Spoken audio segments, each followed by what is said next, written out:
Right now, we'd like to call forth our work session for September the 24th, 2018. At this time, we would like to review the minutes of September the 10th, 2018.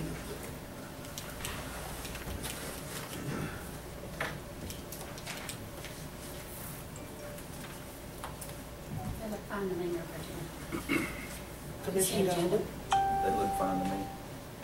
Commissioner Taylor. I'm good. Commissioner McNeil.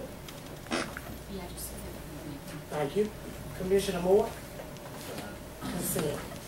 Right now, we're going to have discussion of work items, and we're going to turn it over to our city manager Davis. The next item is item 2, tab A. This discusses the purchase of multiple pad mount transformers at the Stanley Purchasing Agent. Good evening. Good evening. Good evening. Here bring for you bid for multiple pad mount transformers. Give you a little background on it. Me and Mike and that department got together and looked at the transformers as to how many we had out in service and how many we had for backup in case of lightning storm or whatever.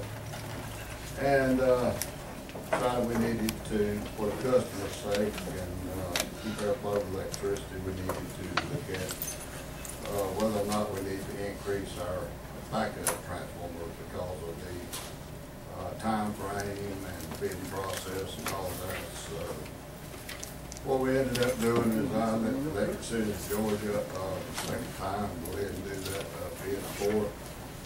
We're recommending the Mayor and Commission approve this customized work session purchase of 175 kVA type E, 1,000 kVA type E, 175 kVA type F, 300 kVA type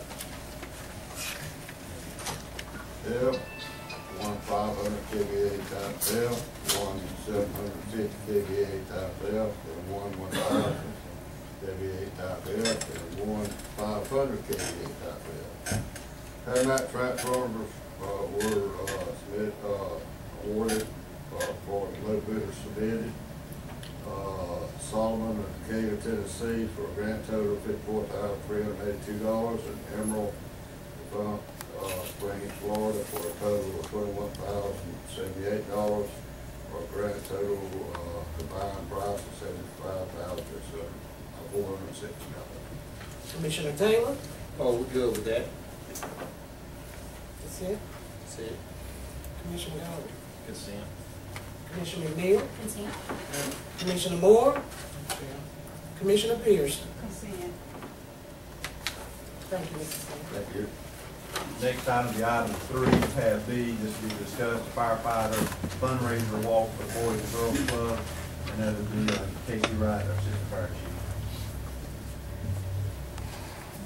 Good afternoon, Mayor Pro Tem, Commissioners. Good evening. We're seeking approval for the mayor to sign a hold harmless agreement so we can proceed forward with a firefighter walk. It's our first firefighter walk.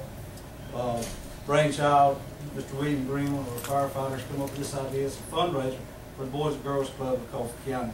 Each firefighter that participates in the walk has to raise a minimum of $100 donation to be able to walk. They will be walking from Station 1 on Gordon Street behind Sorcheros, all the way to Station 3 down through the middle of town Saturday, October the 6th, in full turnout here.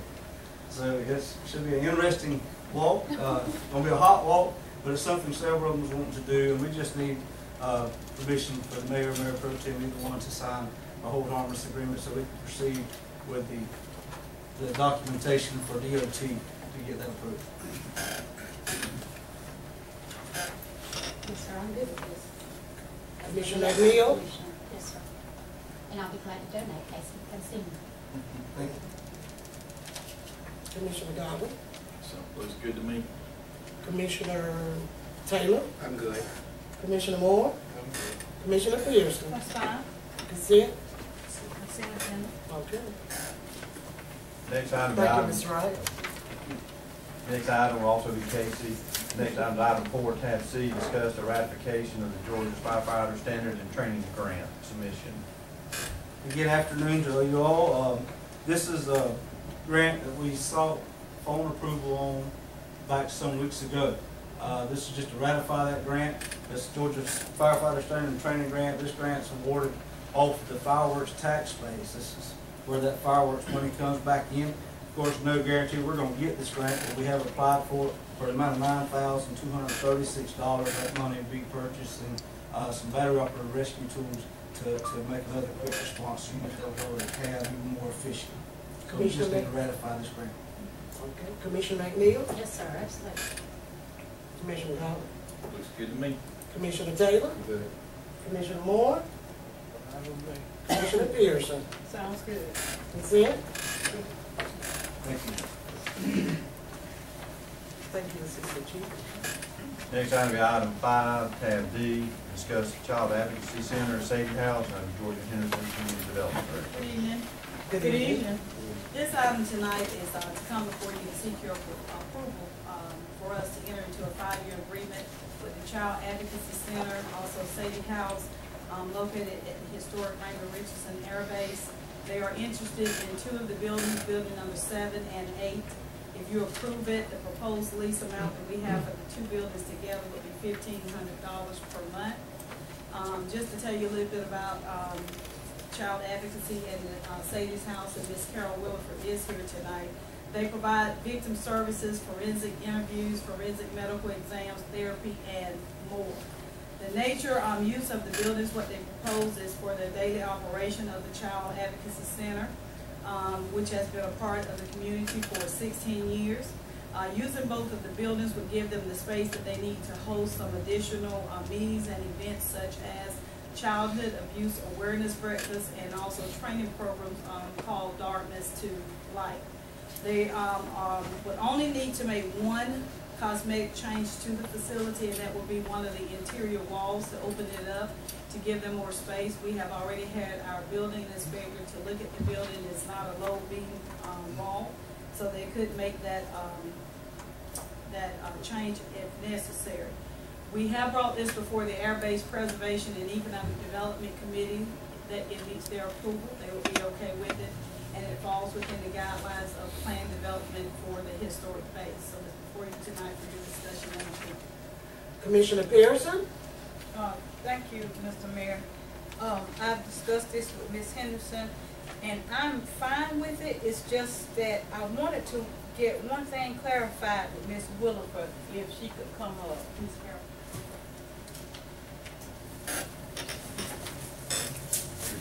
The Child Advocacy Center has been in Coffee County for about 16 years. I was one of the initial board members on that.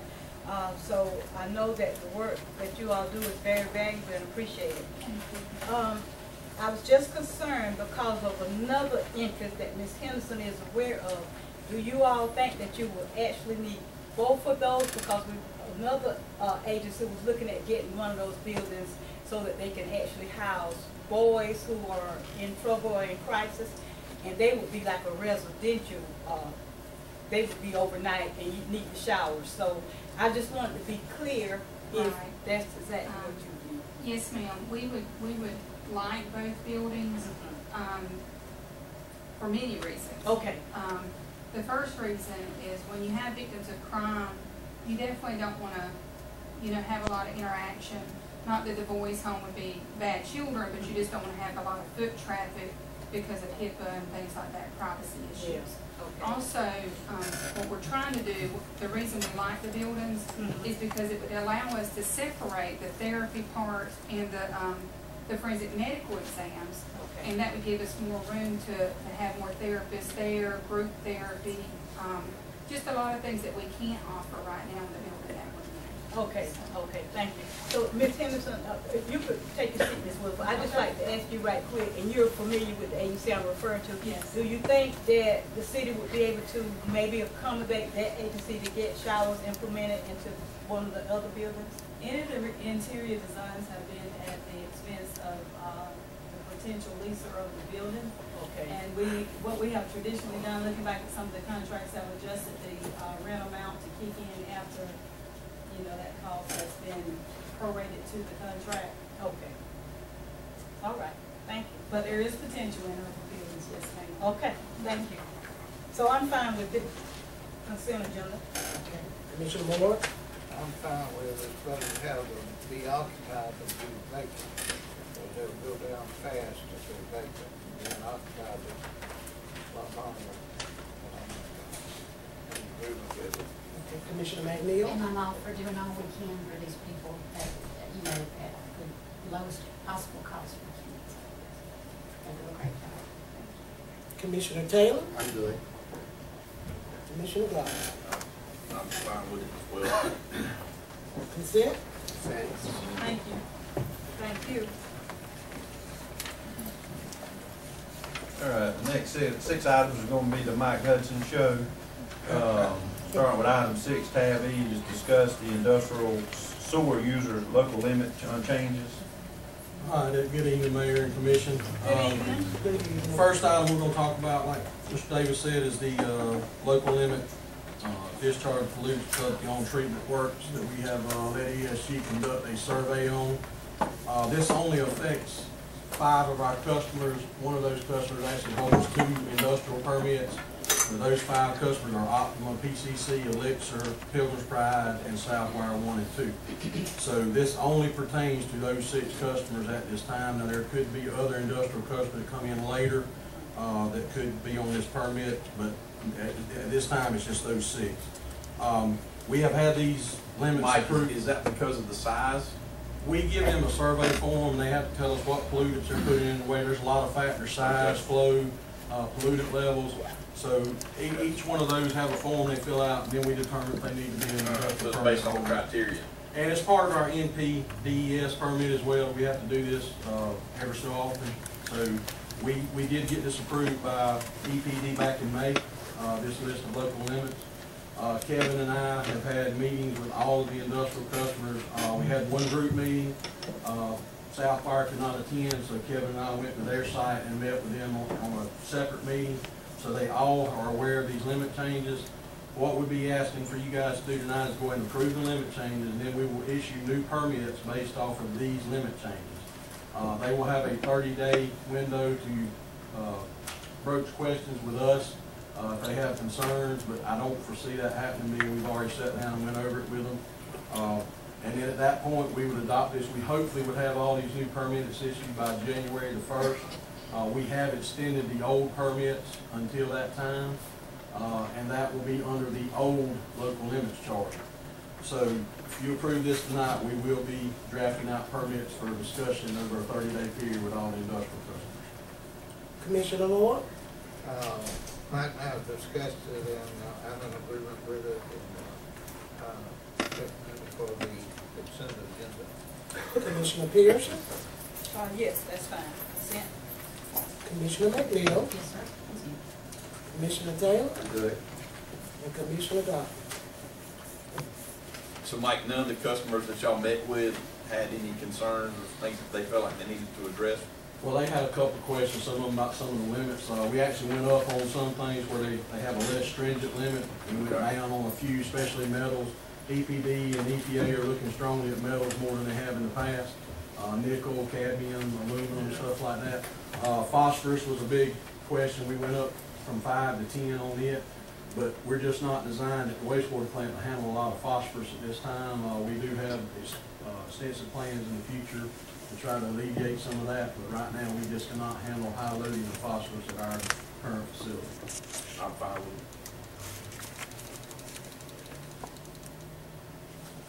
Thank you. All right, you want me to just go ahead? Next item 7, All right. discuss GFA loan, you'll recall, we came to you guys back on June 11th and asked could we proceed with the paperwork about applying for this GFA loan. This was a loan, it was a $2 million loan that we would get debt forgiveness of 25% of that, which equates to $500,000. The only out-of-pocket money we'll have on this up front will be the 1% closing cost, which will be $20,000. We do not have to use all this money. We will be using all this money if approved because we have the projects in this current budget to spend this entire amount. But key here is we do get $500,000, basically free money. Jerome has reviewed the documents. They'll be ready for the mayor's signature, and we can begin immediate drawdown as soon as we choose to do so. Commissioner Moore? I'm in favor for consent. Commissioner Pearson, Yes, I'm in favor of consent. Commissioner McNeil, Yes, sir. Commissioner Taylor, and Commissioner Goff. Consent. Next item, item 8, discuss the ESG engineering for the backlift station that was previously discussed here with people on. Yeah, this is directly tied to this loan we've just approved. ESG, if y'all remember, did our Bojo Ella lift station. It was a very intensive project. They did a very good job on that, so we have decided to let them not only do the engineering work, but also do the procurement and the construction management on this project. And these funds will be paid out of that G.B.R loan that we just discussed. Total on that is $171,700. And this will be with ESG Engineering, which is a sub-company of ESG Incorporated. And we don't have to bid that out or anything like that? No, ma'am. Okay. Commissioner Moore, I'm in favor of, and we put it on the consent agenda to discuss the Mike and everybody agreed that this thing to do and this is a good price on it. Commissioner Pearson, I'm in favor. Commissioner McNeil, Yes, sir. I'm in favor. Commissioner Taylor, Consent. Commissioner Goff. Consent. Next item, item 9, tab 8 here, discuss the Satilla Park infrastructure bid award. This is another one that y'all heard me up here talking about. Again, I put extensive background in here about all the dates we met thus far. They finally have bid the project out and opened bids. The low bidder was Thrift Brothers, LLC out of Waycross, Georgia, for a grand total of $2,093,186.45. And that is for the infrastructure at the Satilla Park. That'll be paid for out of SPLOST dollars and some rate monies out of the water and sewer budget. We are recommending the same as statewide, that we recommend low bidder on this project.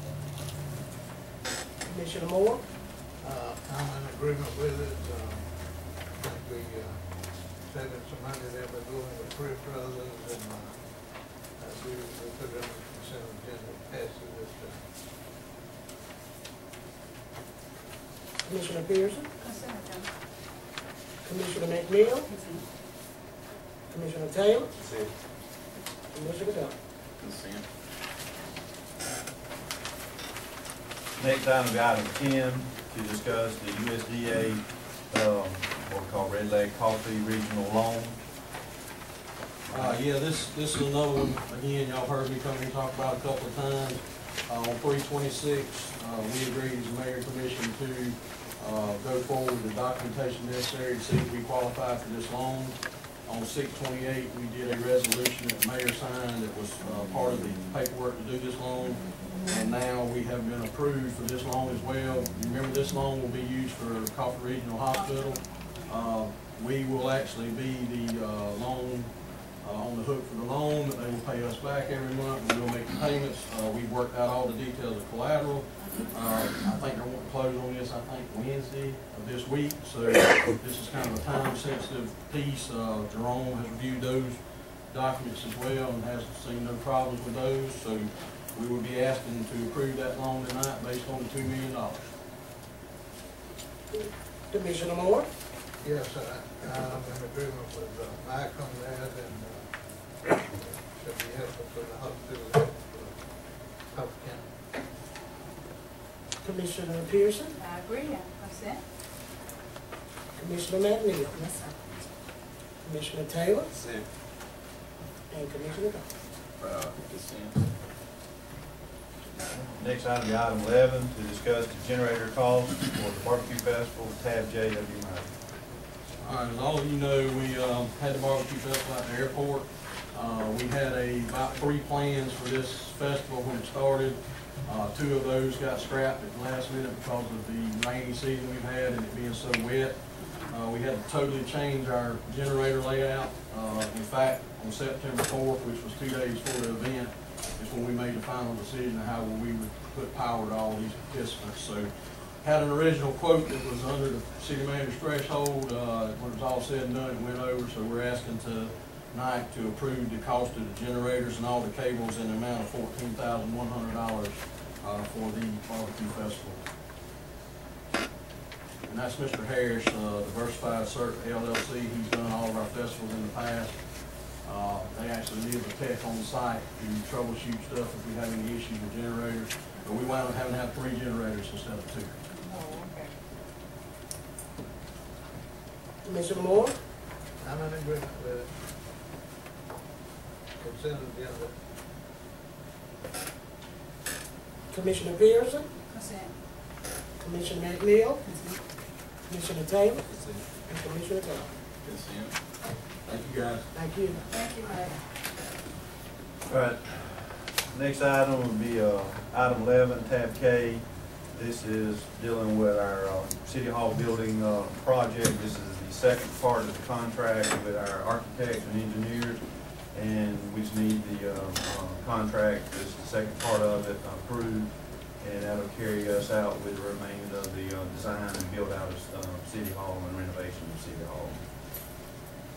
Jerome has reviewed it, and Mike, myself, and Stanley have reviewed the contract. Commissioner Pearson?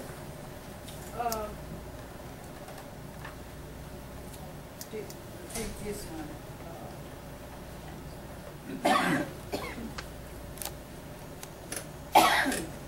So, where is the contract, Mr. City Manager? It's right You all here. attached it? It's right here. I mean, it's kind of like this contract with the G.B.R. It's too thick to put in the package. It's just a standard like we have with Big Sodos for the electric, gas, and water building. City Hall is doing the one with Bob Brown. They're out of the making, and then we'll have one also coming later for the pool and everything. That's all Altman and Barrett. They're out of Ahire or about office somewhere down there. You have your initial contract, and then you have your second, which is the design and build out phase contract.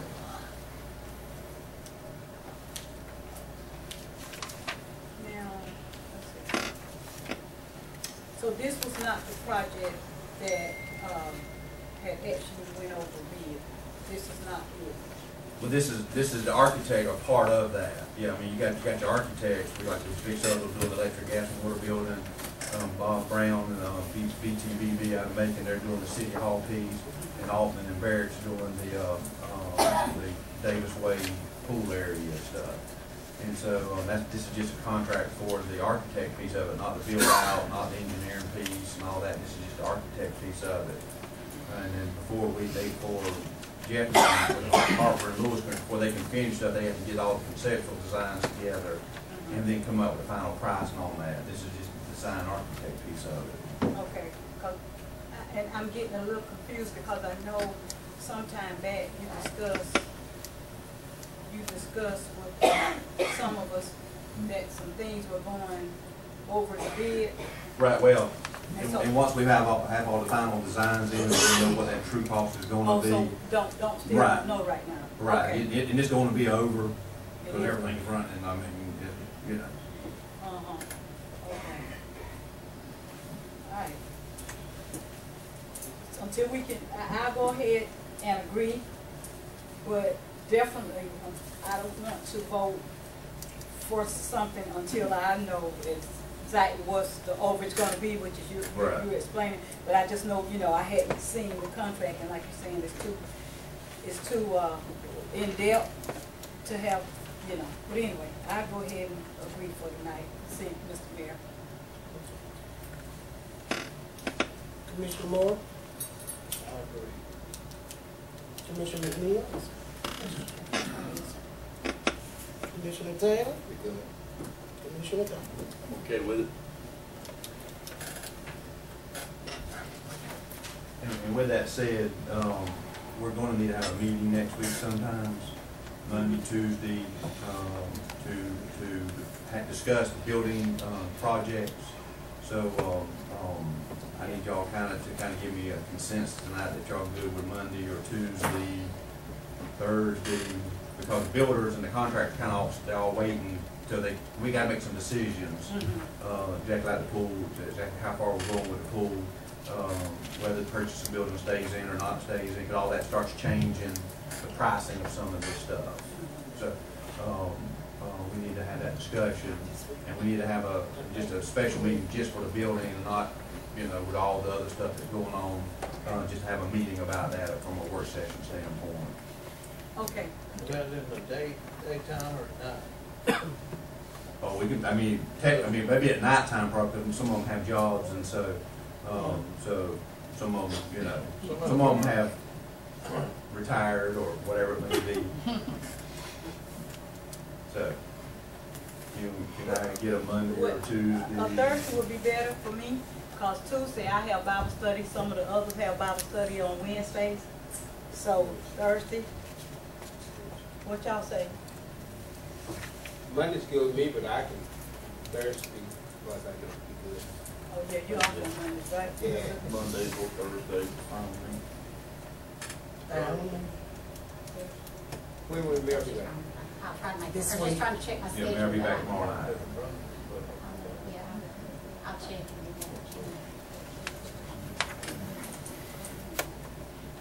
What about But I Monday? really, Thursday good? He has to go to the doctor Thursday, so let's say Monday. Monday, okay. What I about need all y'all to be 6 o'clock? there and. 6 o'clock? Yes. Is it- Yeah, we'll schedule what, I mean, I don't know if it's the mayor's How long will early. this meeting last? I mean, it depends on how much discussion y'all get into. I mean, you know, if y'all just say, sure, I mean, that could be a 5-minute meeting. We're gonna get down to all the nuts and bolts and how many, I mean, we could be, but I mean, realistically, an hour should be about the longest, I mean. I would appreciate it if we could get as much advanced information on that, you know, so maybe we can read up on it, be ready. And we wouldn't have quite a few questions if we get some advanced information, because I know it's a lot of projects. Right, yeah, that'd be Raw great too. material, I don't know how feasible that is, but that would help me. Okay. So you think you can get us Typically, Monday, 6:30-ish, 6? 6. Okay. And can you get us a copy of that contract before we? But this is more of a discussion Okay. about where we're headed, you know, just, I mean. Do you got anything drafted out where we're headed? No, other than we're gonna be over. Well, And that's what the contractor's gonna be here to sit down and talk, just like the pool. Okay, I mean, the pool's gonna be discussed. Do y'all just wanna do the building? There's been some talk amongst y'all that y'all wanted to do a new bowl, you know. If you do a new bowl, that's another $1.5 million. If y'all just wanna rehab it and paint it, you know, and build a building, we're talking about $700,000, $600,000 for the pool area. The public utilities building, which is electric, gas, water, public works, purchasing, that's gonna be about $1 million overrun there, and so what we're talking about is not moving the purchasing department, leaving it currently where it is, and that saves that $1 million there. And so those are kind of just, you know, some discussions we gotta have, and everybody on the same sheet of music, so when we walk out and it gets ugly or not ugly later on, everybody's, you know, on the same sheet. so any documentation Yeah, we'll. that you had Right, when we I'll first give Jeff discussed and it? them to have some kind of some information for you. Just a summary would be. Yeah, before the meeting, you know. Right, we'll have all. Thank you so much. Charlie, you know what I'm all Well, about. what's that, my project, which is, you know, Oh, a project, which is, And the wood. Yeah. Right. Once we lock it in, Well, you know, order change. so. Okay. Monday, 6. Monday at 6, yes, sir. Okay, next item is item 8. This was discuss some questions concerning Commissioner Pearson, that requested to be put on the agenda. Commissioner Pearson. Thank you, Mr. City Manager, and what I'm gonna do to, avoid being redundant, I'm gonna just discuss it at the regular meeting. Okay. Thank you. Commissioner Pearson, I Yes. just have one question. I noticed on the background, it says no information. Could you give us a little, like, what you want to discuss, the questions and concerns?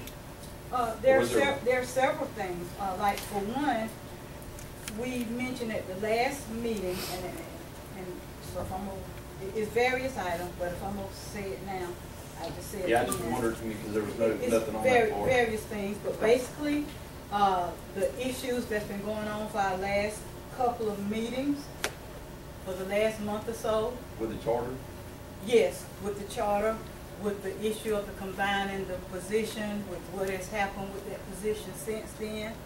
Also, in addition to that, I want to, the minutes referred to Mr. Adams getting us something from GMA about why we had not been informed of that travel policy. I want to answer from GMA concerning that. The other thing was I had some concern as to like the mayor made a motion last meeting. I was wanting to clear that up if Robert rules or our charter addresses the mayor making a motion. I thought the motion's supposed to come from commissioners, that the mayor just preside. There were just several things, and I have them all listed down, and that's just right off the top of my head. Okay.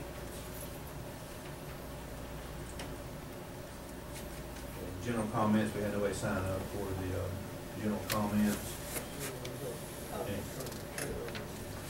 Yeah, you're right. Commissioner, that's what I thought.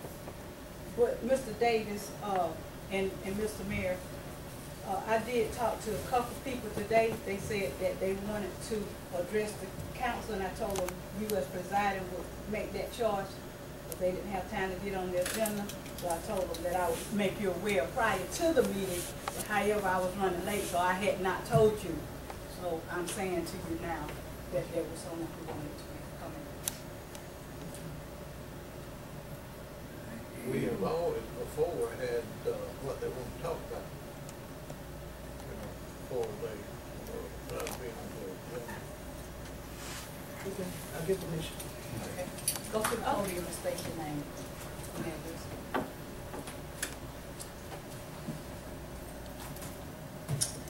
Hello, everyone. My name is Michaela Clark Brockington. And I would just like to say good evening. Good evening. Okay. And just to let you know that we're having a big issue with youth in our community, and we're having a big issue with voting. That's one of the things that is a big issue. And I just want to just let you know that every day in Africa, the gazelle get up and it runs. Every day in Africa, the lion wakes up and hunt the gazelle. But what needs to change is we need to have a baby gazelle, and we also need to have a new diet for that lion. And that's called a change agent. And the way that would make a change is by first off listening to the youth. The reason why I'm saying that is because over 80% of the voters came from everybody up over the age of 35. And that's a big issue. Between the ages of 18 and 35, there was, in the last election, no one voted. And, well, minimum voting. So what I'm saying is that we're looking at you guys as pillars. And it's not about a color issue or anything like that. It's just that everyone as a whole and how we interact with each other is our environment. And I've never been a part of an environment that has so much separation or separation of powers, different things to happen during this generation. And I say that to say this, we just need a good change, and it starts with action. And action speaks louder than words. And there has been times where I wasn't listened to. And there could have been changes if people would have just listened to the things that I was trying to explain or trying to say. And there has been a situation that had occurred on May 26th where I was arrested because no one wanted to listen to me. So please, let's listen to the youth in our environment and let us know that we are necessary, because action do speak louder than words. And if you reach out a hand to us, we'll definitely try. I did not vote in the last election, and that's the truth. But now, I'm a voter. I'm going to read about the candidates and trying to figure out exactly what to do. So if you can just help us with that, I appreciate it. And thank you. Thank you so much, Ms. Thank Brockington. you, Ms. Michaela Brockington. Mayor, being that we still have a couple more minutes, let me address one of the other things that I wanted to bring up. My phone is acting crazy today. But anyway, I should. No, it didn't turn off then. But anyway, being that she spoke on voting, I'd just like to say that I contacted the director of vote.org or spreadthevote.org. Her name is Fallon McClure, and she sent me a lot of pamphlets that I have for those who would like to get them. I didn't bring them here to the meeting because there were too many, but I do have them at home. If you are interested in getting one, please contact me. 912-393-4629. And this is Spread the Vote Midterm 2018 Election Guide for Georgia. And within this, it gives you valuable information about how to vote, a voter plan, voting and disabilities, and who's on the ballot. It has all of the Democratic, all of the Republican, and all of the independent candidates. It's just very, very informative. It tells people who have disabilities what their rights are. It tells people who have issues about having an ID, what they could do if they don't have an ID. It has what's on the ballot, like I said, the Democrat, the Republican, and the Independent. So I have plenty of these, and Michaela, as a young person, young people are very instrumental in change.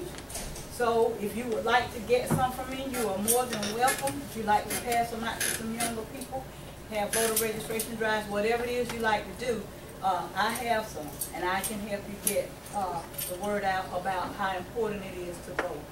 Also, the Community Action Awareness Group, which myself and Mayor Pro Tem have been involved in, and Michaela, you came out and assisted as well with that voter registration drive we had.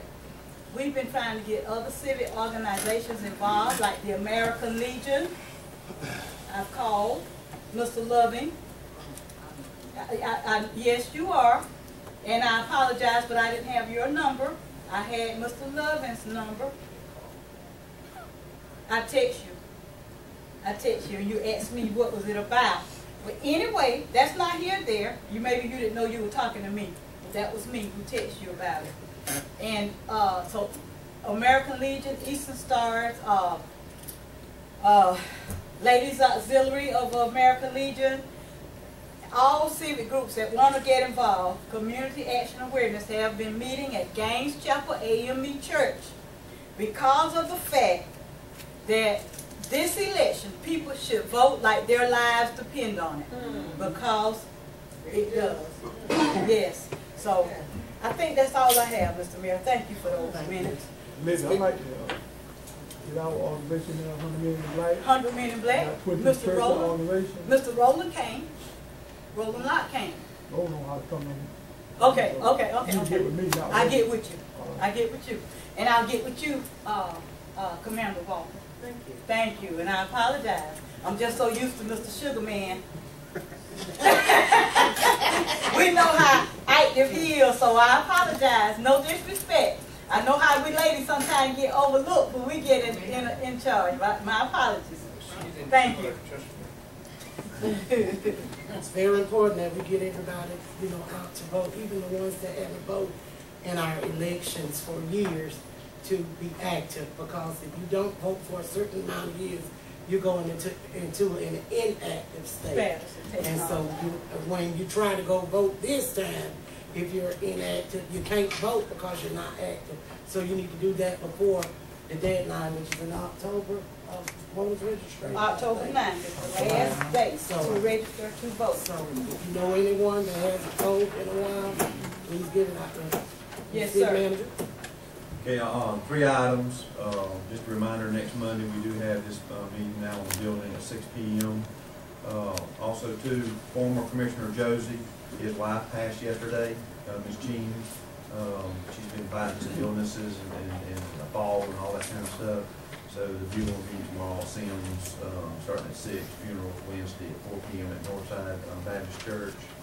And there's also a need for a utility committee meeting after the regular meeting tonight. And that's all I have.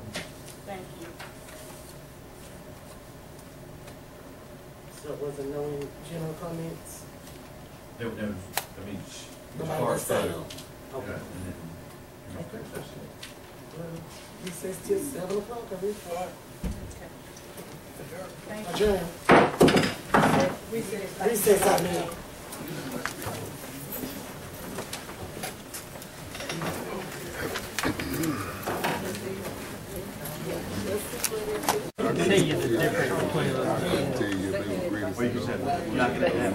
You ready, Mr. Willis? We're rolling.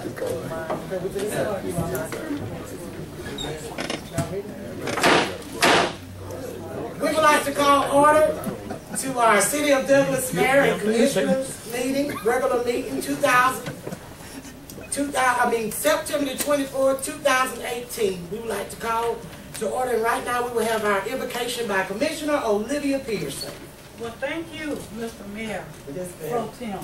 You got us vote, didn't you? Yeah, All right, well, I am pleased and honored at this time to call on Prophetess Pamela James to give us our scripture and our invocation.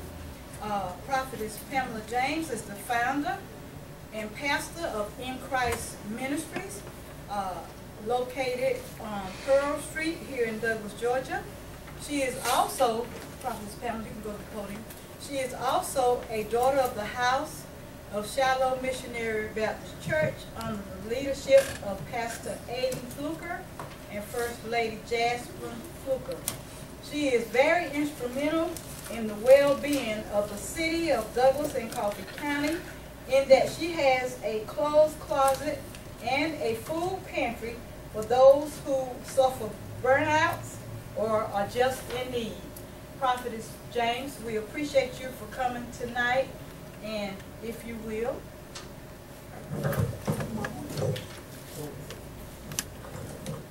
Good evening. Good evening. Thank you all for having me here. It's indeed a privilege to be here to read a scripture and to say a prayer for this meeting. Okay. Our scripture is coming from Romans chapter 13, verse 1 and 2. And it says, let every soul be subject to the governing authorities, for there is no authority except from God, and the authorities that exist are appointed by God. Therefore, whoever resists the authority resists the ordinance of God, and those who resist will bring judgment on themselves. This is the reading of the scripture, the word of God. We are subject of the government of the land, and this means that we are to be under their authority. We should obey those who rule over us, no matter how we feel or what we think about them.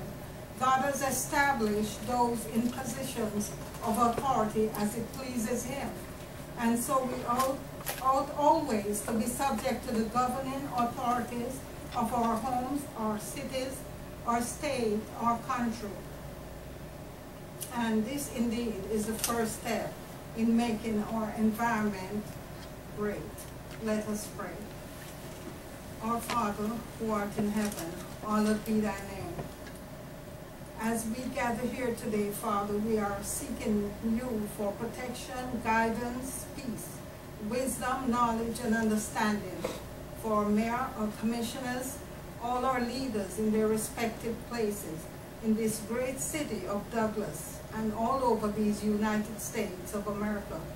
I pray for everyone you have placed into a position of authority all over this country. Strengthen them to do the work you have so established for them to do, and let them always remember to give you the glory, the honor, and the praise in everything they do. This we ask in your Son, Jesus Christ's name. Amen. Amen. Thank you so very much, Prophetess James, and you are welcome to stay with us if you have the time. We'll be glad to have you, or if you'd like to leave, you can. Thank you. Thank you, ma'am. Thank you so much. Thank you so much, Auntie James. At this time, we will have our Pledge of Allegiance by the Coffee County NJROTC. Will you please stand for the pledge? Left, right. Left, right. Either. Both. Left. Face. Freeze.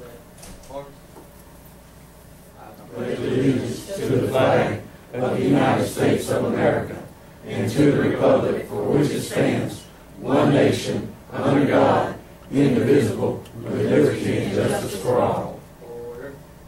On. Wait. Face. Forward. March. Left. Left. Right. Left.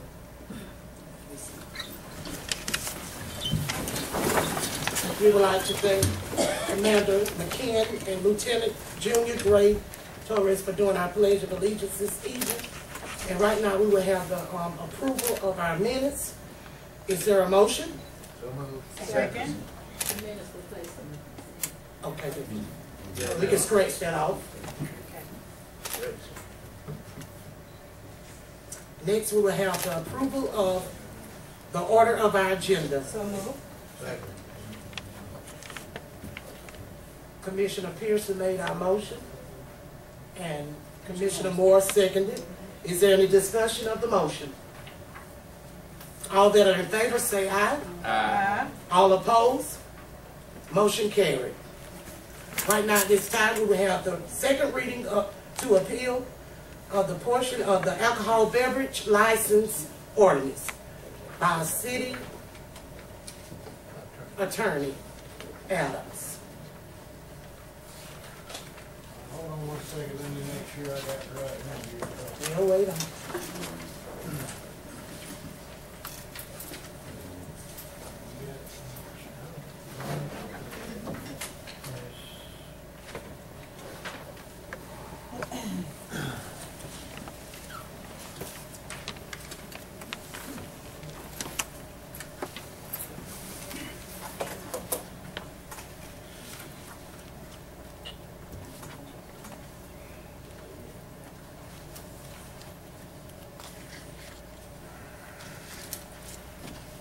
This be an ordinance of the City of Douglas, Georgia Code of Ordinances to amend Chapter 6 alcoholic beverages by adding the definition of a pub and amending Section 620 sales in Town Center District to allow alcoholic beverage sales in pubs to provide for an effective date for other purposes given ordained by the Mayor Board of Committee, City of Douglas, Georgia, regular meeting assembly, and pursuant to lawful authority, the alcoholic beverage provisions of the City of Douglas, Georgia hereby amended and stands amended as follows. The public pub is defined as a public place where beverages, primarily alcoholic beverages, may be bought, consumed, and also provide food and sometimes entertainment. Normally, television viewing. The square footage of the pub shall not exceed 1,200 square feet and shall not exceed an occupancy load greater than 25 people. It shall be unlawful for any person to sell, offer, sell, distribute, or otherwise dispense any alcoholic beverage for the same as a Class 1, 2, or 3 license as defined by the Alcoholic Beverage Code within the Town Center District.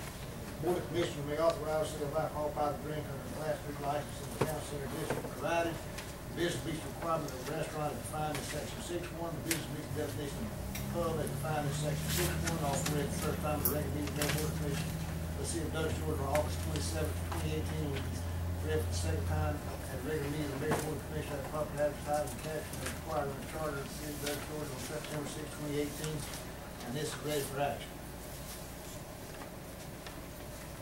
Is there a motion to approve? It's ready for action. Is there a motion to approve? Yes, ma'am, I'd like to, I'd make a motion to approve this, please. Is there a second?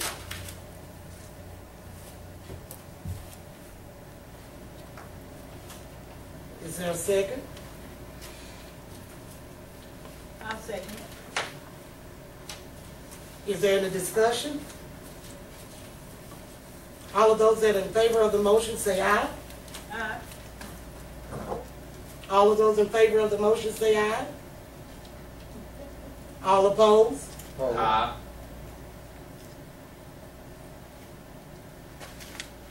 One, two, three.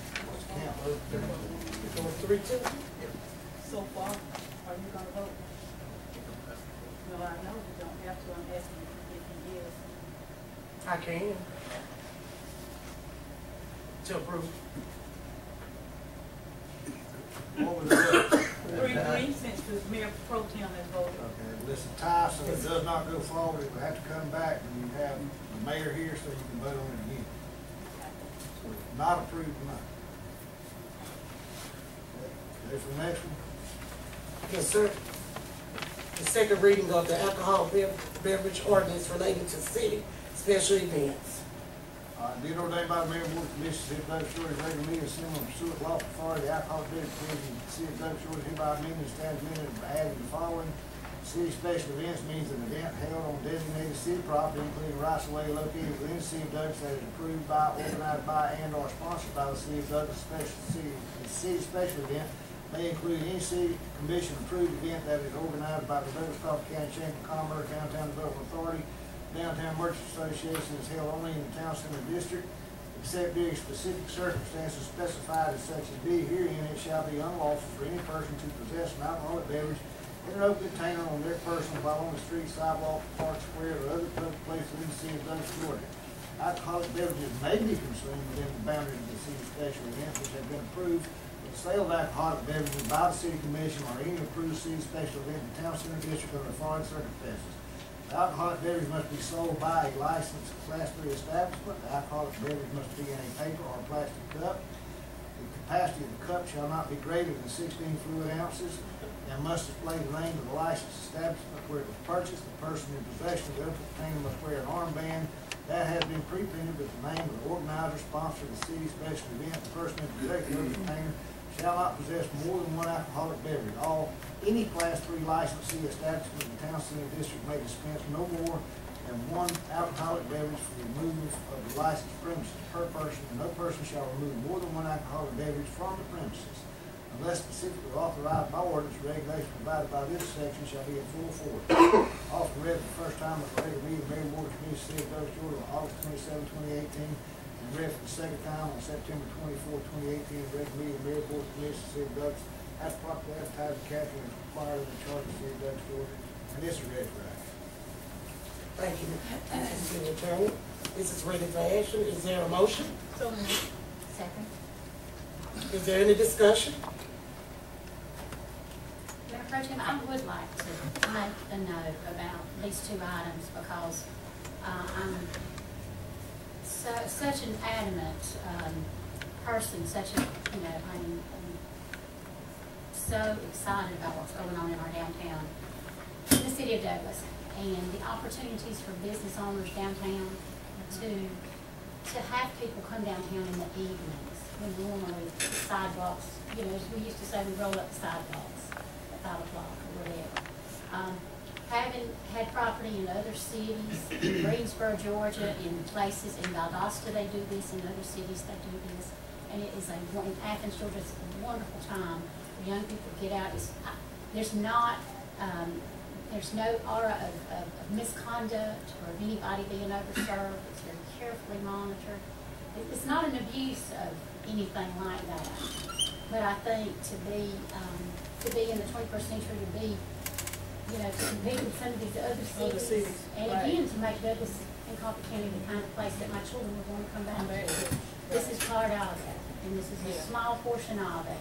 And I realize, nobody in here has any more conviction as far as alcohol and alcoholism than I might have. I grew up in a strict Baptist home, but again, I'm saying, and of course, to go and participate in the Sip and Stroll doesn't mean you have to have a glass of wine. Right. We know that. Right. And so, but I would encourage y'all to think this through and look at it as an option, just again, much like the restaurants, whether it's, again, the places downtown that we would want to locate here, would be able to do this. So, I encourage the motion and the voting in favor. I'd like to have something to say, Mr. Mayor. Commissioner Pearson? I agree with Commissioner McNeil. As I've said many times, sitting here on this commission, we, the Mayor and Council Commission, cannot regulate morality. And I think it's a sin to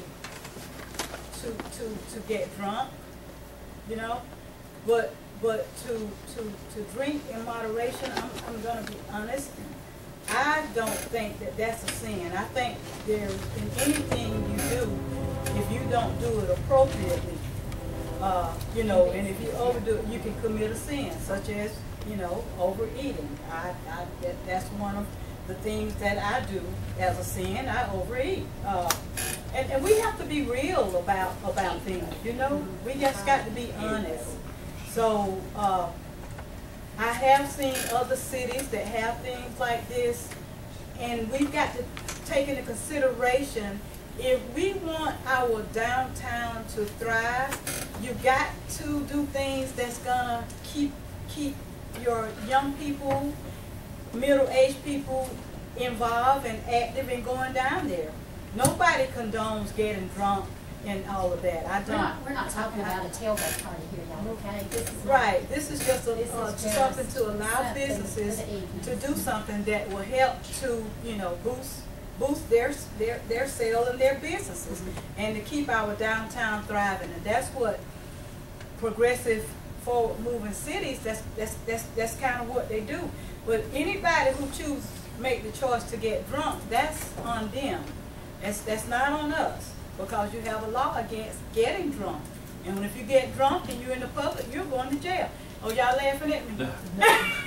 She cleaned my glasses. I thought I was looking through meal. She cleaned my glasses for me. That's what we do. But yeah, I'm serious. I'm serious. We can't regulate, you know, if people choose to overdo something or not. That's their personal decision. So I just want that to be clear, that because if we allow businesses to have alcohol, we're not saying, okay, Douglas citizens, go out and get drunk and show out. That's not what we're promoting. I want everybody to be clear about that. I won't call any names, but I see a young lady who's making a huge investment in downtown Douglas. Many of you who live here know who I'm talking about, with all those shops, and the micro shops behind hers and everything. One of the best Christian women I know in Douglas, Georgia. Yeah. So this is not something that she would be. I'm not. Again, it's not about us making the call for these people and how they. If this is a yogurt shop and this is an ice cream shop or whatever, we want to have it open downtown. We want to have things at night for these people, but we want to make it so that there's some versatility. Right. And these people who are coming here from other cities that have a glass of wine in their evening and that are accustomed to that would be doing it at their home. Let's sell it and make some money. You know what I'm saying? I'm just saying it's something that's taxable. It's something that's a profit to the city. And I'm sorry. On our first one, just to clarify that, you said we had to wait till the mayor come back since it was a tie. So who was out the 3 and 3? Yourself, Commissioner McNeil, and myself. Okay. Any discussion on this? Yes, yeah. I would like to elaborate on the second one. My biggest concern is I'm against it. And the reason I'm against it is because I feel like it will open up a can of worms. We start with the alcohol. Next thing we know, we have drugs on the street. That put more pressure on our police force.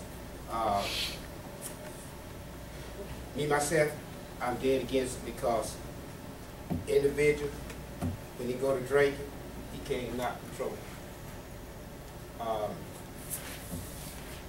I'm walking the street, I'm downtown, anybody can be downtown. One of my grandkids, I vote on this 10 years from now, drunk driver, hit him, boom.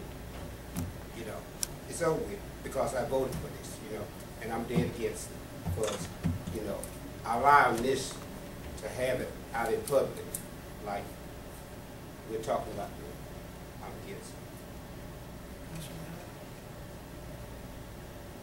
Any discussion? I don't drink. I don't favor alcoholic beverages being drunk. Never seen anything good come out of it ever in my life. I've arrested a lot of people over the years. I've defended people. I've prosecuted people that would use alcohol. I don't find that to be a good environment. I don't like to go around where everybody's getting drunk. They want to drink in an establishment. That's their choice. But if it's a public place that my family could be in, no, I'm not for it. Because it does, all thing it does, it leads from one thing to the next, And we know, we're trying to get control of the drug situation here. That, and me myself, start with the alcohol. Next thing you know, we got drugs on the street. We got enough of that on the street right now without adding, opening, you know, the door up for more drugs and things. That's why I feel. Drink as much Coca-Cola as you want. But my discussion will be on that. Even bigger cities than the city of Douglas have a high crime rate, have a higher drug rate than we do in little Coffee County, city of Douglas. And me personally, drinking is not going to put more drugs on the streets because they already out there. Well, leave the drugs off. Just say right, they already period. out there. Drinking Drinking period. But this incentive, that would be just in one designated area. Am I correct? I'm correct about that. And one beverage. And one A beverage. limit of one per person. Okay. So. And just believing with alcohol, I don't think it's liquor. They won't have liquor with it. Beer and wine. Okay. With alcohol and stuff like that, I just can't say that that would bring more problems. But I feel like because since it's going to be going on downtown, and they will be monitored by the police, the city of Douglas police, if a person is drunk, I feel like, you know, that they will, you know, be responsible to say, well, hey, I need a designated driver. But I just can't say that this will bring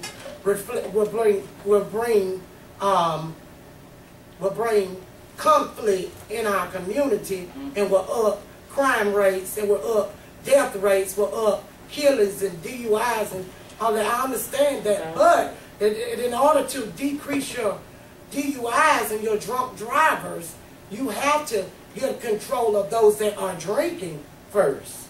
And I have had 2 family members that got killed by a drunk driver. I don't have to think in future tense. I can think right now. My cousin, I have had a pastor that got killed by a drunk driver. Your pastor too. And Elder Bussy.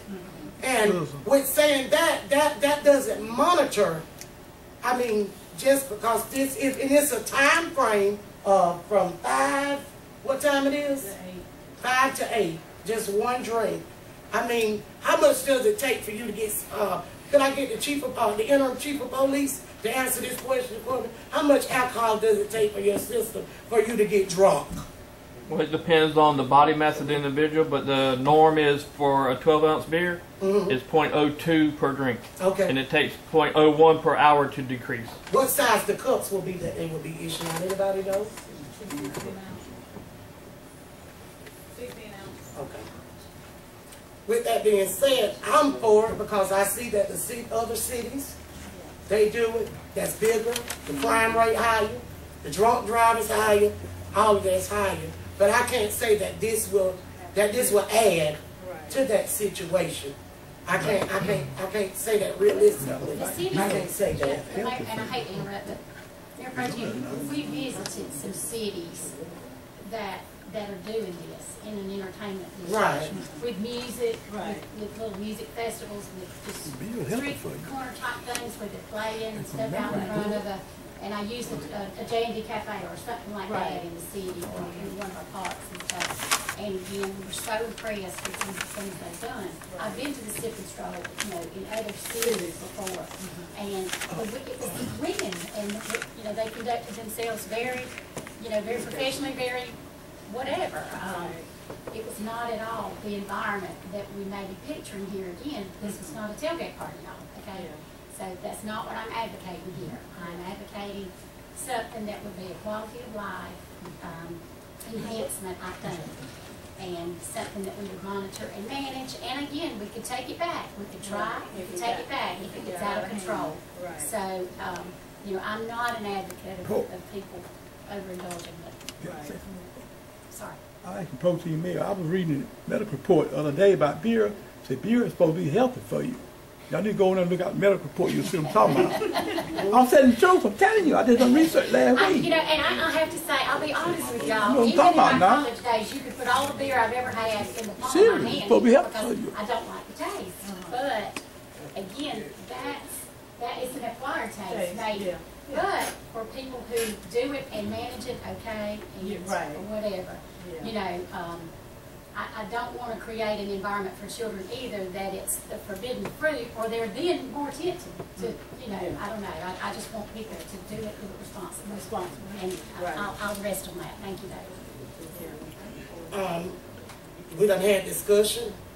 All in favor of this motion, say aye. Aye. All opposed? All opposed. We have to bring that back.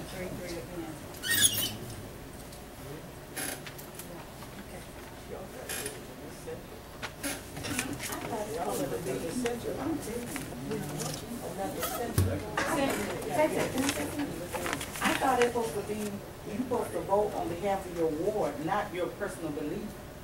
Because your personal belief has nothing to do with what your ward want to do. Your ward want to relax, they have sip and paint parties all the time in Valdosta. I ain't never seen nobody get drunk, fall out, have no accidents. Ruby too, they have drinks. If a person want to drink, they'll leave their house drunk and come out and kill somebody. If that's what they want to do. But I don't see where that's going to interfere with Douglas. Douglas need to step up anyway. Thank you. Next, we're going to have discussion and questions and concerns by Commissioner Pierce. Thank you, Mr. Mayor Pro Tem. To begin with, I want to first of all ask the question, Mr. City Attorney, were you able to find out any more information for us concerning GMA's travel policy that we were talking about the last meeting? Yes, ma'am.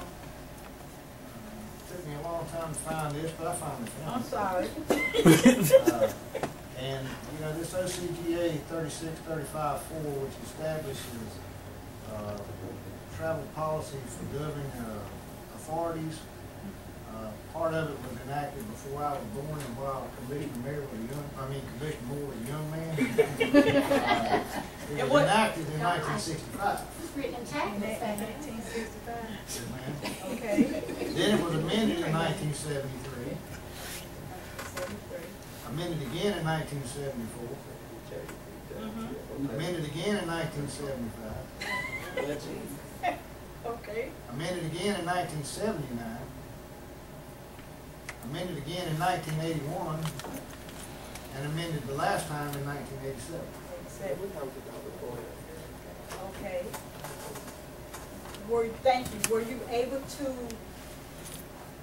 make contact with GMA to see why none of us had gotten any information about it prior to a month ago, whenever it was you brought it at the call meeting? That's when you brought it.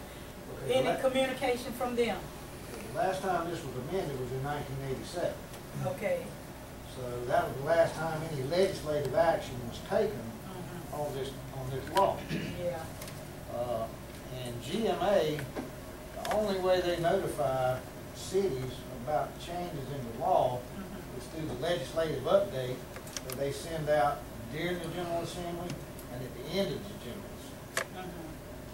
They don't ever send a formal letter to a member city saying, you know, this law has been affected, has been enacted, you may want to examine your code, see if it conflicts with anything you have in your code. Yeah. Okay. Thank you. GMA recently had a District 11 meeting in Pearson on the day that we went to the investigator service for the president at South Georgia State. So Miss Neal, thank you for texting me that information. But by the time I finished at South Georgia College, it would have been too late to go over for that. But I'll try at our next GMA meeting, I'll try to ask questions about this, why they did not try to make us more informed. Because 87, that was a long time ago, so, okay. All right. But had we known about it, you know, that would have saved a lot of, you know, confusion up here for the mayor and council. But thank you for that, Mr. Jerome. The other thing that I have is, I think the record needs to be straightened in terms of regarding the mayor making the motion to reconsider the vote at that last meeting. on page 11, the minutes state that Mayor Paul made the motion. So I just want to be clear to find out if we were actually in compliance with him making that motion, or would something else be required, Mr. Jerome? All right, let's have a little review. Okay. As you know, the charter was granted to the city of Douglas by the state of Georgia. The charter tells you what you can do and what you can't do. After the charter is granted to the city of Douglas, then the mayor and commission pass ordinances, enact ordinances, those kind of things. That's considered your code. Right. Now, there's a sort of a misunderstanding about Robert's Rules of Order. Okay. What it says for Douglas is that Douglas will generally follow Robert's Rules of Order. Right. It does not say that you will literally follow Robert's Rules of Order. But there is a section in the code, section 231, that says all questions shall be put by the mayor or the member presiding. Okay. The member shall vote by voice, the majority determining all questions, unless otherwise provided. The mayor, at his discretion, can call on any member to take the chair to allow him to address the board or make a motion. So the mayor can make a motion, and the mayor has an equal vote with all the other commissioners. Yeah, I was clear about the vote, but I wasn't clear about making the motion. That's in 231. Okay. But someone has to take the chair. Well, that's what he just said. Read that again, please, because I think you're saying he can relinquish. Let him read what he's saying. I'm just saying what he's saying. The mayor may at his discretion. Read it over. What'd you say? The mayor at his discretion. He doesn't have to do this. Right. It's discretionary. When he do it. Call a member to take the chair.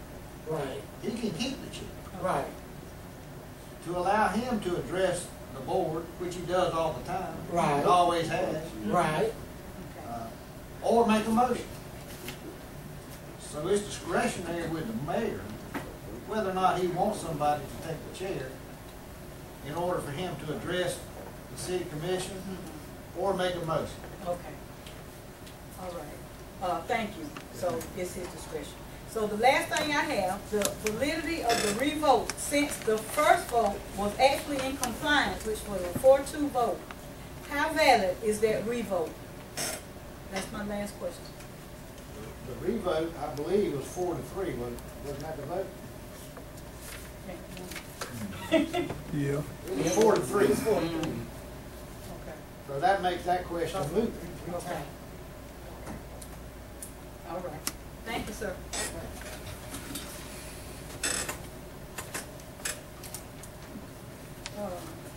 Okay. Last thing that I have, that was all I had, Mr. Adams. Last thing that I have is that, you know, the last few weeks have been very contentious. We really, it was just really trying, and people's emotions were flying and everything. I'll still say, you know, I feel that some things happened that should not have happened, that were not fair. I say that, I say strongly, I'm avid about treating people how I would like to be treated. There were some things that went on that I was just not in agreement with. But I will say, I think we need to try to move forward. But to move forward, oftentimes you have to correct your wrongs. So, and I think there were some wrongs that occurred, and they're gonna have to be corrected. That's all I have to say. I just want to say, he's reiterating on what she said, and you know, that it has been tension these couple of weeks, and you know, and I just feel, you know, like with persuading the voters to change their votes and everything with the retaliation and discrimination. This all what they wanted. This all what the Merit Commission voted for. And I just wish you all the best. I just wish you all the best on that. And right now we'll turn this part over to our city manager Davis. The next item will be consent items. I'll read them off to you. From the work session, we have item 1, approve the minutes. Item 2, approve the purchase of multiple pad mount transformers. Item 3, approve the firefighter fundraiser walk for Boys and Girls Club in Coffee County. Item 4, approve ratification of the Georgia Firefighter Standards and Trainings Grant Submission. Item 5, approve the Child Advocacy Center rent agreement. Item 6, approval of industrial sewer users and local limit changes. Item 7, approve the GBR loan for wastewater improvements. Item 8, approve the ESG engineering for the back lift station of the wastewater plant. Item 9, approval of the Satilla Park infrastructure bid award. Item 10, approve the USDA Red Leg loan for Coffee Regional. Item 9, approval of the generator costs for the barbecue festival. And item 12, approve the contract with BBTV for the City Hall building project. And those are all the items from the work session on the consent agenda. Is there a motion? Second. Any discussion? All of that are in favor of the motion, say aye. Aye. All opposed? Motion carried. There are no items from the work session for discussion. Thank you. City Manager Davis for that. Thank you, Mr. City Manager. Right now, this time we have staff comments by Mrs. Henderson. Thank you. Just want to make some quick announcements. During the month of October, the City of Douglas, many of our departments has an array of service initiatives, service promotions coming up. We will be celebrating Fire Prevention Week, Natural Gas Week, Public Power Week, and also Customer Appreciation Days during the month of October. We encourage our customers, if you're in City Hall or close by, drop by on Friday. It's going to have free popcorn for you. And also there's a chance to register for some giveaways during the month of October. We would like to invite our natural gas customers to call the main office at 389-3427 to sign up for free pilot lightings during the month of October. Those who are on the list, sometime in October, November, they'll get started with those to get those pilot lights lit for you. And this is the only time of year that that is offered by the natural gas department. Our next residential drop-off day is coming up on Saturday, October the 1st, and it'll be from 8 a.m. until 12 noon. And it's at the Pole Yard, which is adjacent to the post office. We want to announce, we know it's early, it's still in September, but we are openly taking registrations for the Festival of Lights Christmas Parade. The theme this year is Celebrate the Music and Melodies of Christmas. The Christmas Parade is sponsored each year by the City of Douglas, the Coffee County Commission, and Douglas Coffee County Chamber of Commerce. For applications, you can go to our website, cityofdouglas.com, or you can stop by the Ashley Slater House at 211 South Gaskin Avenue to get registered for that. There are some job opportunities posted on our website, and applicants who are interested, they can go and apply online by setting up a profile. And also, we have some bid opportunities that are posted as well. And we encourage our citizens to go to our website. If you want to receive information on our monthly e-newsletter, job posting bids, different events announcements, you can sign up through the Notify Me module to stay engaged with what's going on with our local government. Those are the announcements that I have. Thank you. Thank you. Thank you. Right now, this time we're going to have comments by the Mayor and Commission. Be mindful that we will be going to an executive session and utilities appeals here. So at this time, we'll start off with Commissioner Godwin. Good evening. Good evening. I would like to congratulate all of our students that participated in our homecoming events this past week with the Coffee County school system. As everyone probably is well aware, our varsity football Trojans were victorious Friday night. It was a laugher, I just got to say. Was it 53-0 at halftime? They scheduled the right team for homecoming. But we do start the region schedule, so be aware it gets real now. And the playoff spot will be on the line there. I'd also like to recognize our Atlanta Braves, who were able to clinch the National League East Division title this past weekend, which means they get a playoff berth. I think their rebuild is a little bit ahead of schedule. All of us fans are looking forward to that. Also like to congratulate our Georgia Bulldog football team. They showed the Missouri Tigers how we can play SEC football. You know, Show Me State. I think we showed them.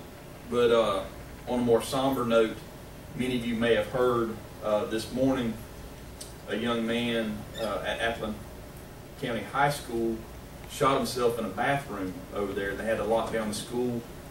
Last I heard, the young man did survive and was life flighted to Savannah. But I'll just bring that up as a reminder to all of us, to us as parents, to all our young people in our school systems, that when you have somebody that may be having some trouble, let somebody know.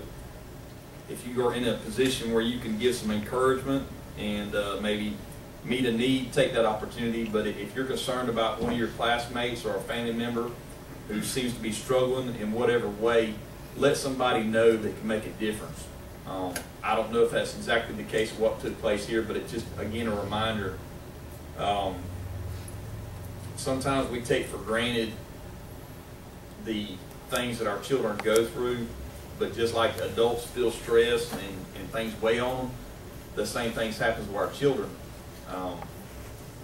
Those of us that can remember sometimes the stress that we feel from trying to get grades or trying to make a sports team or whatever, sometimes we put a little bit too much pressure on ourselves when we do this, or we feel pressure from outside for whatever reason. But take the opportunity to check on somebody that you care about, particularly if they seem to be low or something's going on.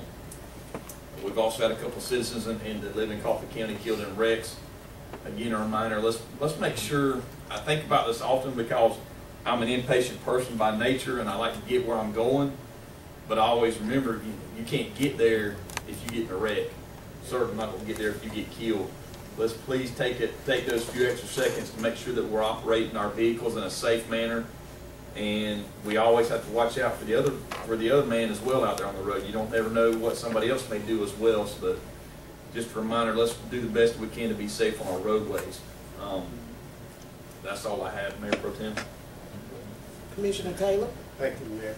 One thing I would like to talk about is had an opportunity to attend the youth council on Thursday, and it was very, very interesting.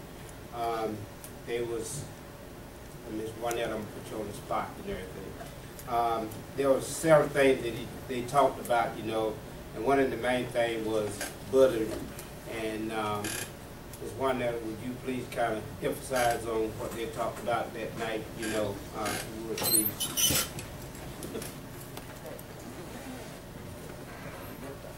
At the meeting, they spoke about bullying, and what they're going to do is the month of October is National Bully Awareness Month, and they're going to walk from the Old Atlantic Coast building all the way down to Hawks Plaza, and they'll be wearing orange. It'll be, I think it's the third, might be the third Saturday, but we'll give everybody an update.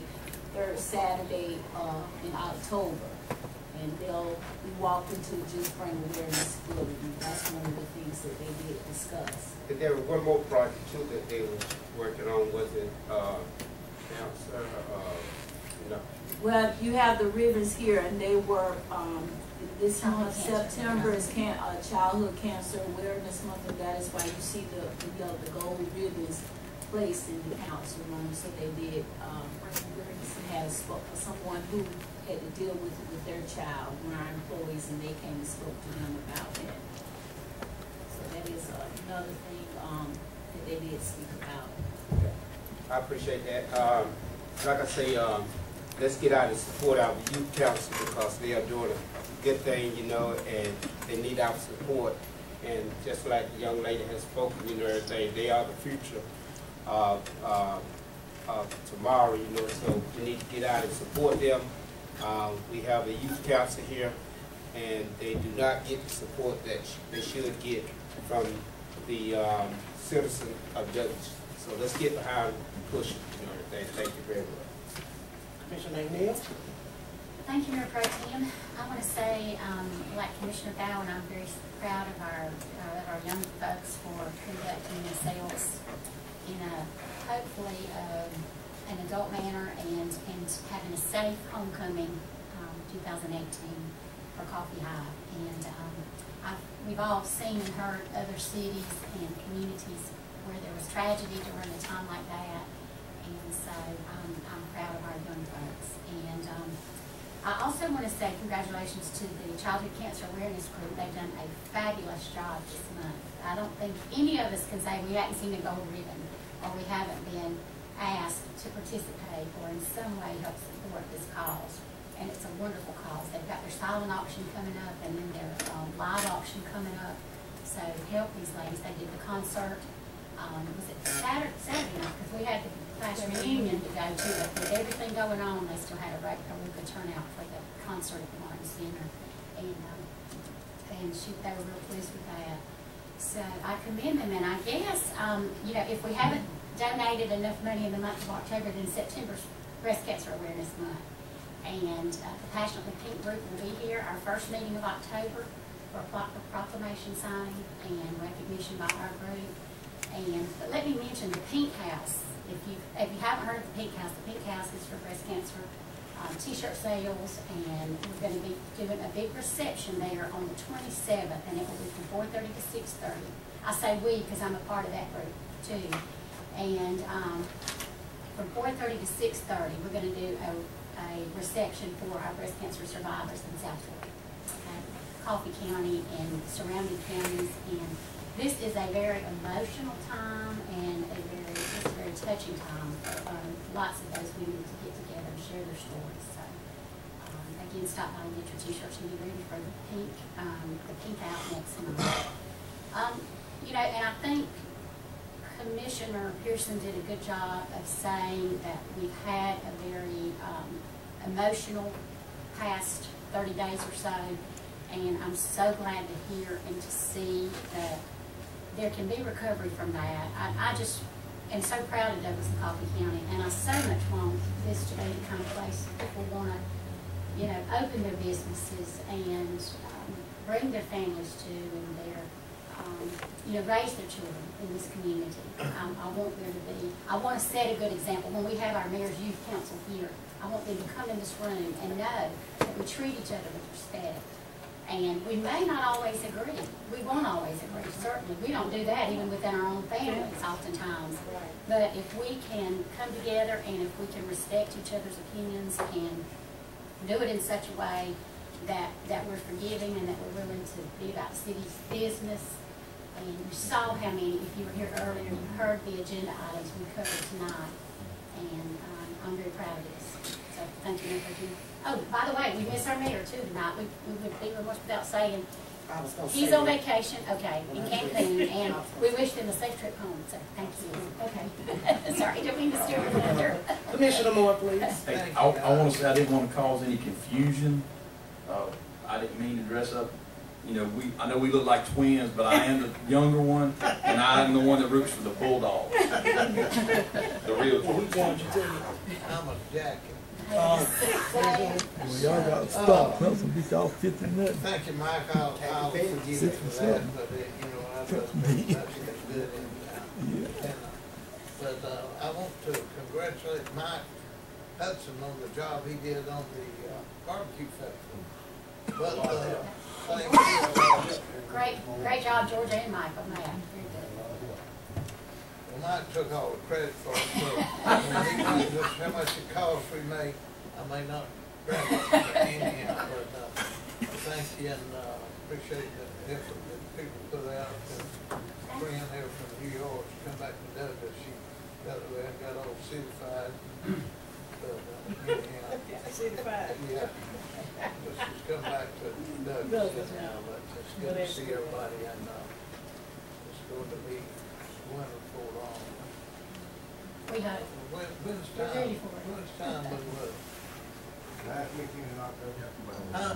Last weekend in October. Oh, somebody misled me. They should do that. But anyhow, that's all I have to say there, Mayor Pro Tem. Thank you. Commissioner Pearson? Okay, thank you, Mr. Mayor Pro Tem. I just have a couple of things.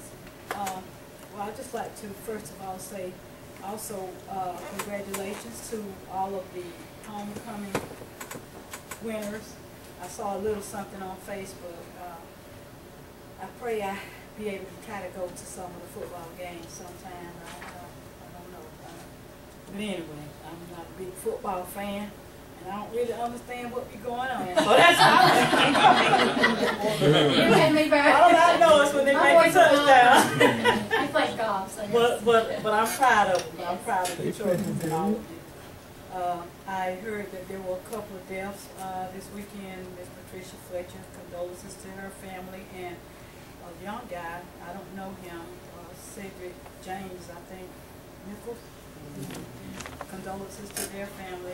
Anybody who has death, I just.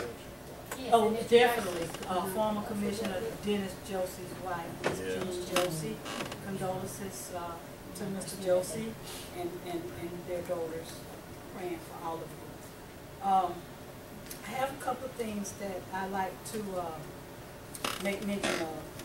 I told at the work session, I stated that there's an organization, Community Action Awareness Committee, and we're going to have our next meeting Saturday, October the 1st, so the first Saturday in October, I think it's the 1st, and it's going to be at 10 o'clock a.m. at Gaines Chapel AME Church. Gaines Chapel AME Church. And we are meeting, trying to collaborate, bring various organizations together to work together. We're asking the American Legion, the Ladies Auxiliary, and the American Legion is now under the leadership of Commander Athaline Walker. So we want you to get the message out to all of your people at the Legion and Ladies Auxiliary, as well as Mr. Roscoe Allen, 100 Men in Black. You get the message to them. I need somebody from Boss Riders to contact all of their members, as well as the Eastern Stars and the Masons. Again, that's going to be the first Saturday in October, 10 o'clock, Gaines Chapel AME Church, Community Action Awareness Committee. The last thing that I have, Mr. Mayor Pro Tem, is we all know that election is coming up. I received several of these booklets, and I have some. If people would like some, they can call me, 912-393-4629, from spreadthevote.org about the midterm elections, who's running, and it also, in addition to telling you who's running, it tells you what their platform is, what they stand for. So please, if you like one, I'll get you one. I just like to quickly say the important dates for the general election. I went and got this from the Coffee County Board of Elections and Registration. Election date is November the 6th. That is the date to vote for the general election. The last day to register to vote is October the 9th. October 9th, last day to get registered. You can start mailing your absentee ballots. The date for that started September 18th. And the last day to apply for an absentee ballot is November the 2nd. Advanced voting, which is also called early voting, starts October the 15th, and it runs through November the 2nd from 8:30 a.m. to 5 o'clock p.m. So those are the dates for that. You need to make sure you're well aware of the dates. And if you need to get registered, you could go to the registrar's office and get you one, or I have some. And if you are unable to get out to go to the polls and vote, you can get an absentee ballot application. Have your family members, for the elderly and disabled, to get you one of these, and your ballot will be mailed to you.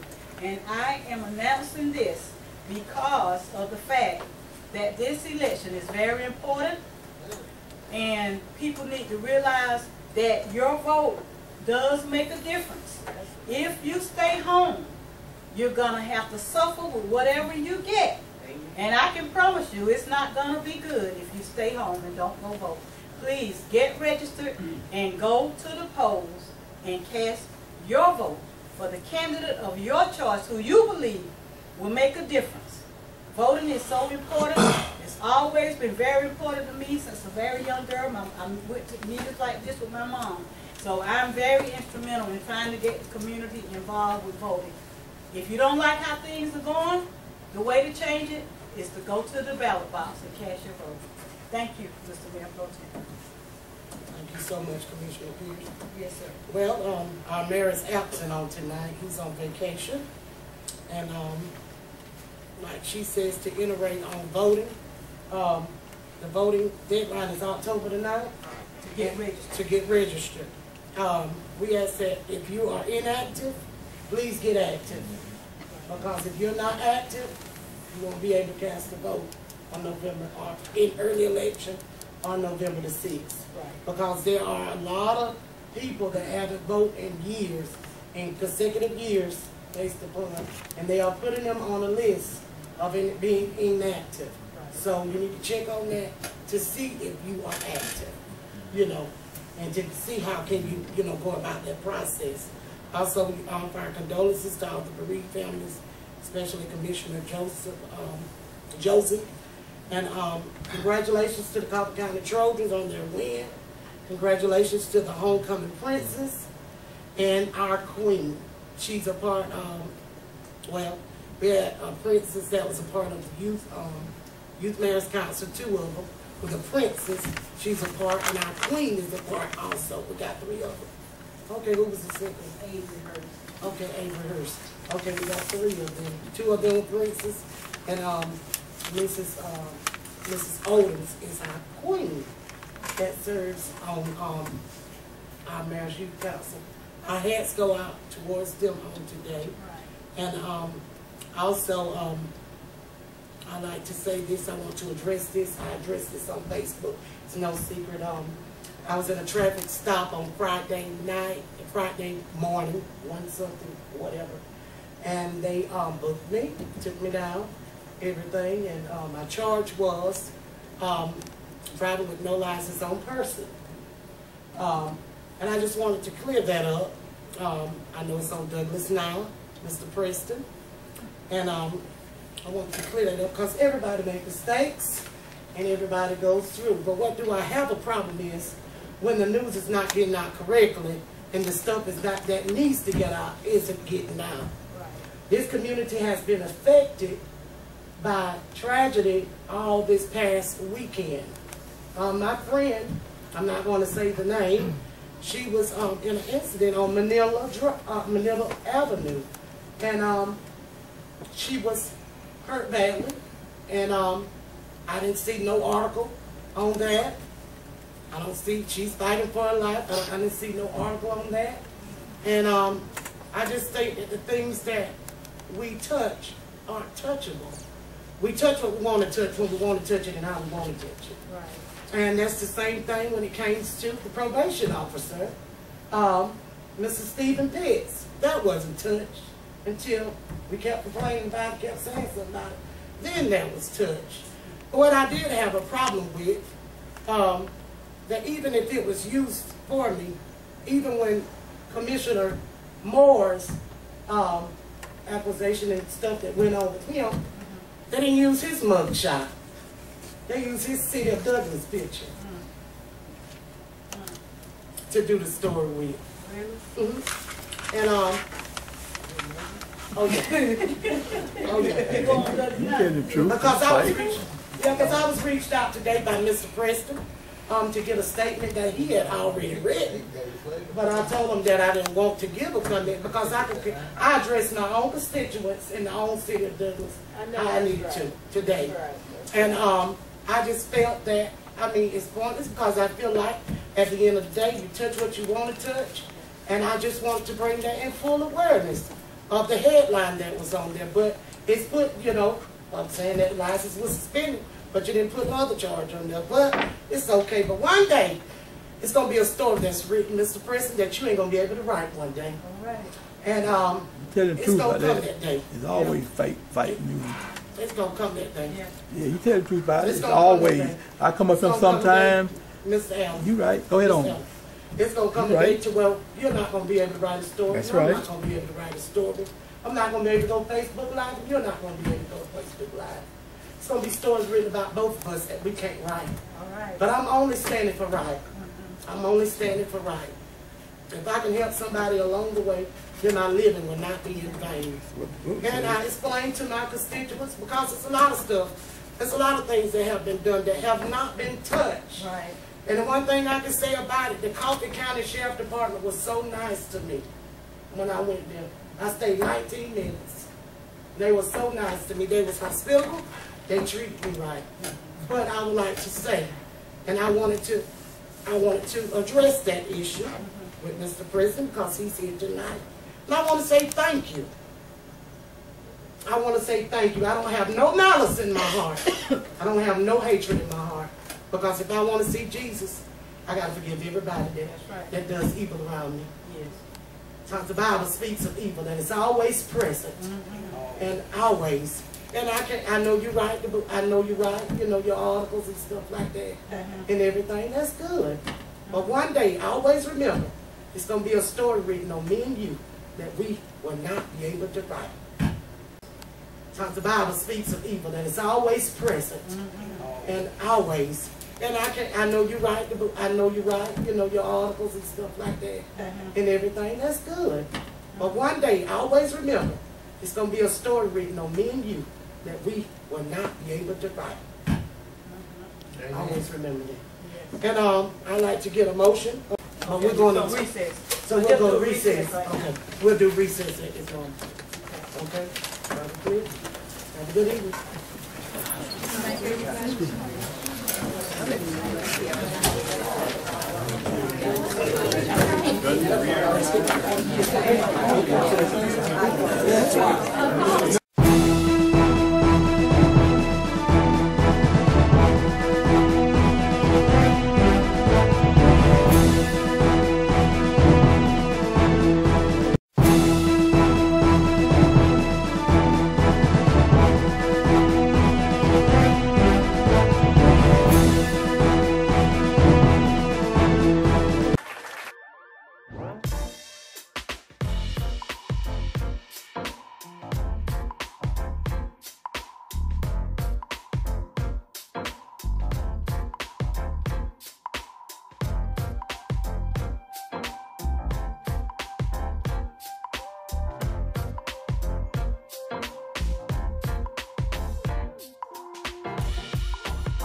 traveled to Meigs, Georgia with Linda Harris. The same identical pattern and practice was implemented upon her by the local police department, the local judicial system, a attorney, public defender. You got to review that case. And they removed her from office after many, many attempts. All this have been documented. Now, let me rush right along. We'll rush right along to Camilla, Georgia, wherein the first black female mayor, they ran her from office and she resigned. Then they asked the current mayor, Rufus Davis, to resign. And see, he seems to be able to tell his story to the public, and he already have done that in Macon, Georgia, when we all came together. Wait a minute. Then move on round to Lumpkin, Georgia. Former Mayor Charles Gibson and the Secretary Naya, who were removed from as a clerk, who was very qualified. But here again, that pattern and practice worked there in Lumpkin, Georgia. Then if you move around to Dawson, Georgia, the same identical pattern and practice existed. However, Mr. Christopher brought some things upon himself. And so we're not going to speak that much about him, but he was removed from office because of his own activity with an underage girl. But the pattern and practice was in place. Moving around to Warrenton, Georgia, with Georgia Ivy. And these white people are just like the other ones in these other communities. And by the way, without exception, each city have like a coalition of white people and a group of Uncle Toms and Aunt Janes who work against what is right in the eyesight of God and the Constitution of the United States of America. And it is indeed a disgrace, not because I said it, let me repeat, not because I said it, but because the video will show just what I have said. And so the problem is getting larger. Then when you come to Sparta, Georgia, with an all-white board of elections. Now, the voting rights problems there became so severe that I was called by community leaders and voters, and I met with them. Here again, don't take my word for anything that I have said. Do not, let me repeat, do not take my word for it.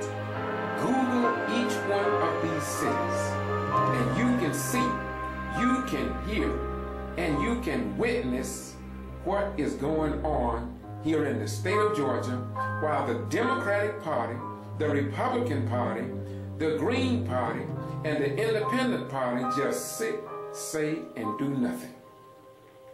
Now, in Sparta, they, like these other communities, they called on the political party leaders. They called on GMA. They called on the Secretary of State, Brian P. Kemp, to resolve these impediments and suppression and removing these black mayors from office. Wait a minute, have I finished yet?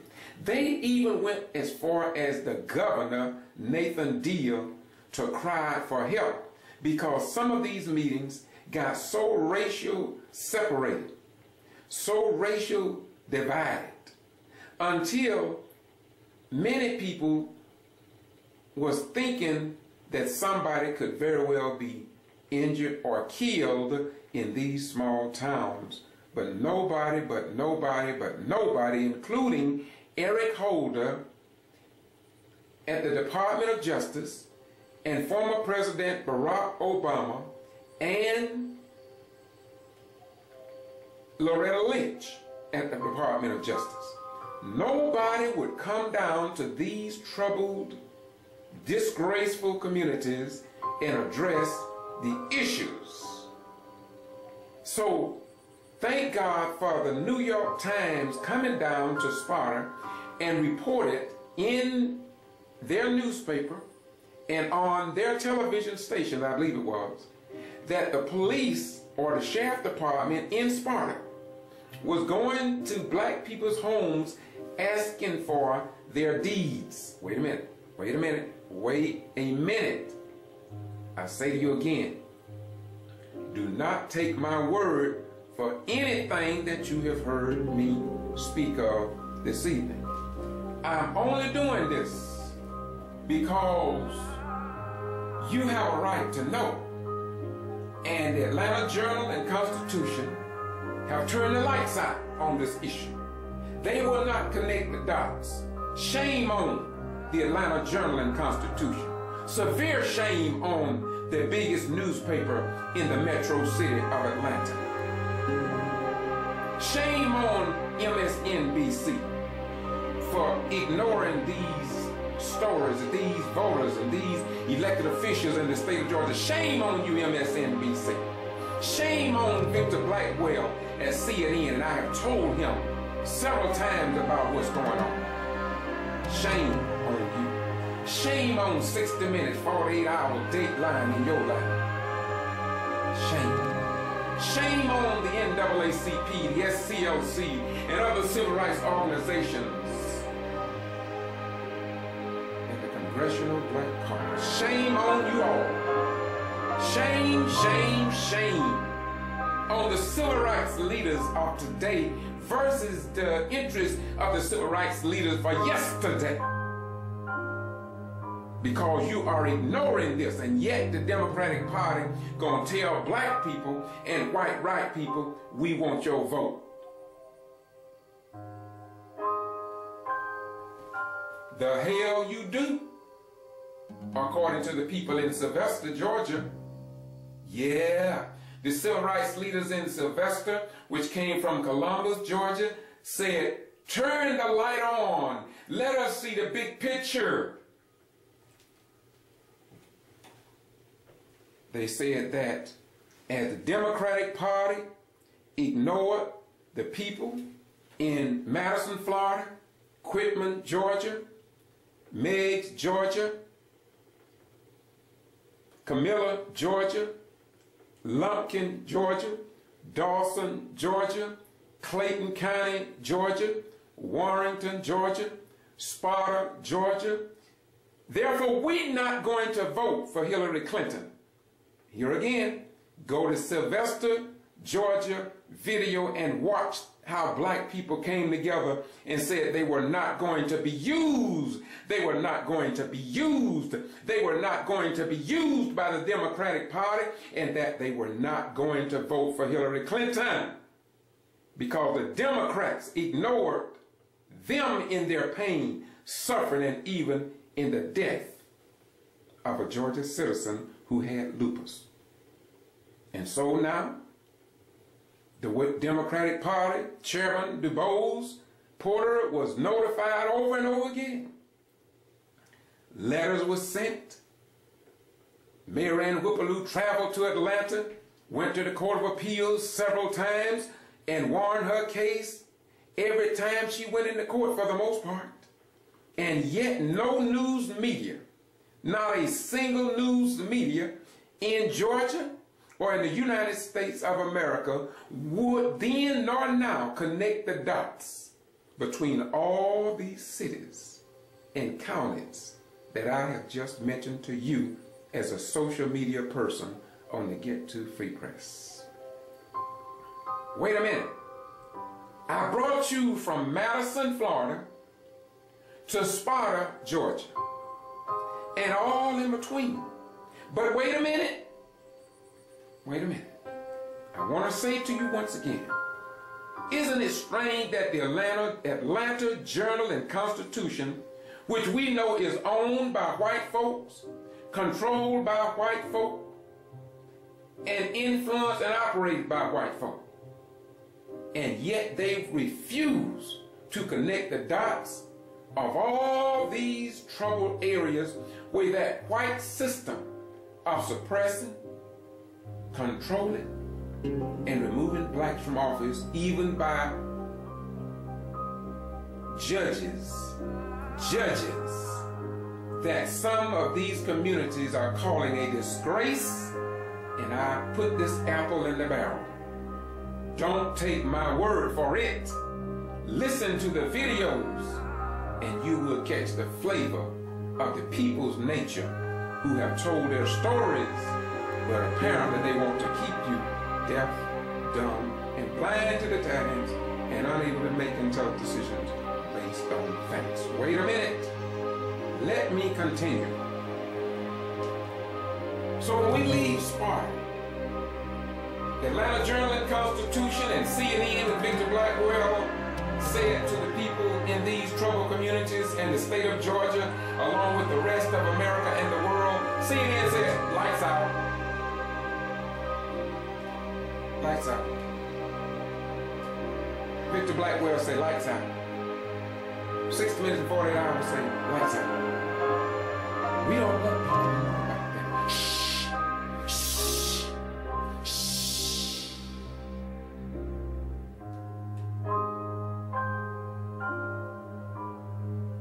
But when you enter the city limits of Gordon, Georgia, you will see the worst city in the state of Georgia. You will see a group of whites called the White Concerned Citizens Group. You look at the videos and see how whites brought pictures in of the mayor with ropes and other paraphernalia that you would not believe existed in 2015, 16, and 17. You wouldn't believe that black and white stood with Mayor Whippaloo. You would not believe what they have done in that city. And it has been made public through conversations, even before Mayor Marianne Whippaloo became the first female mayor, the first black mayor.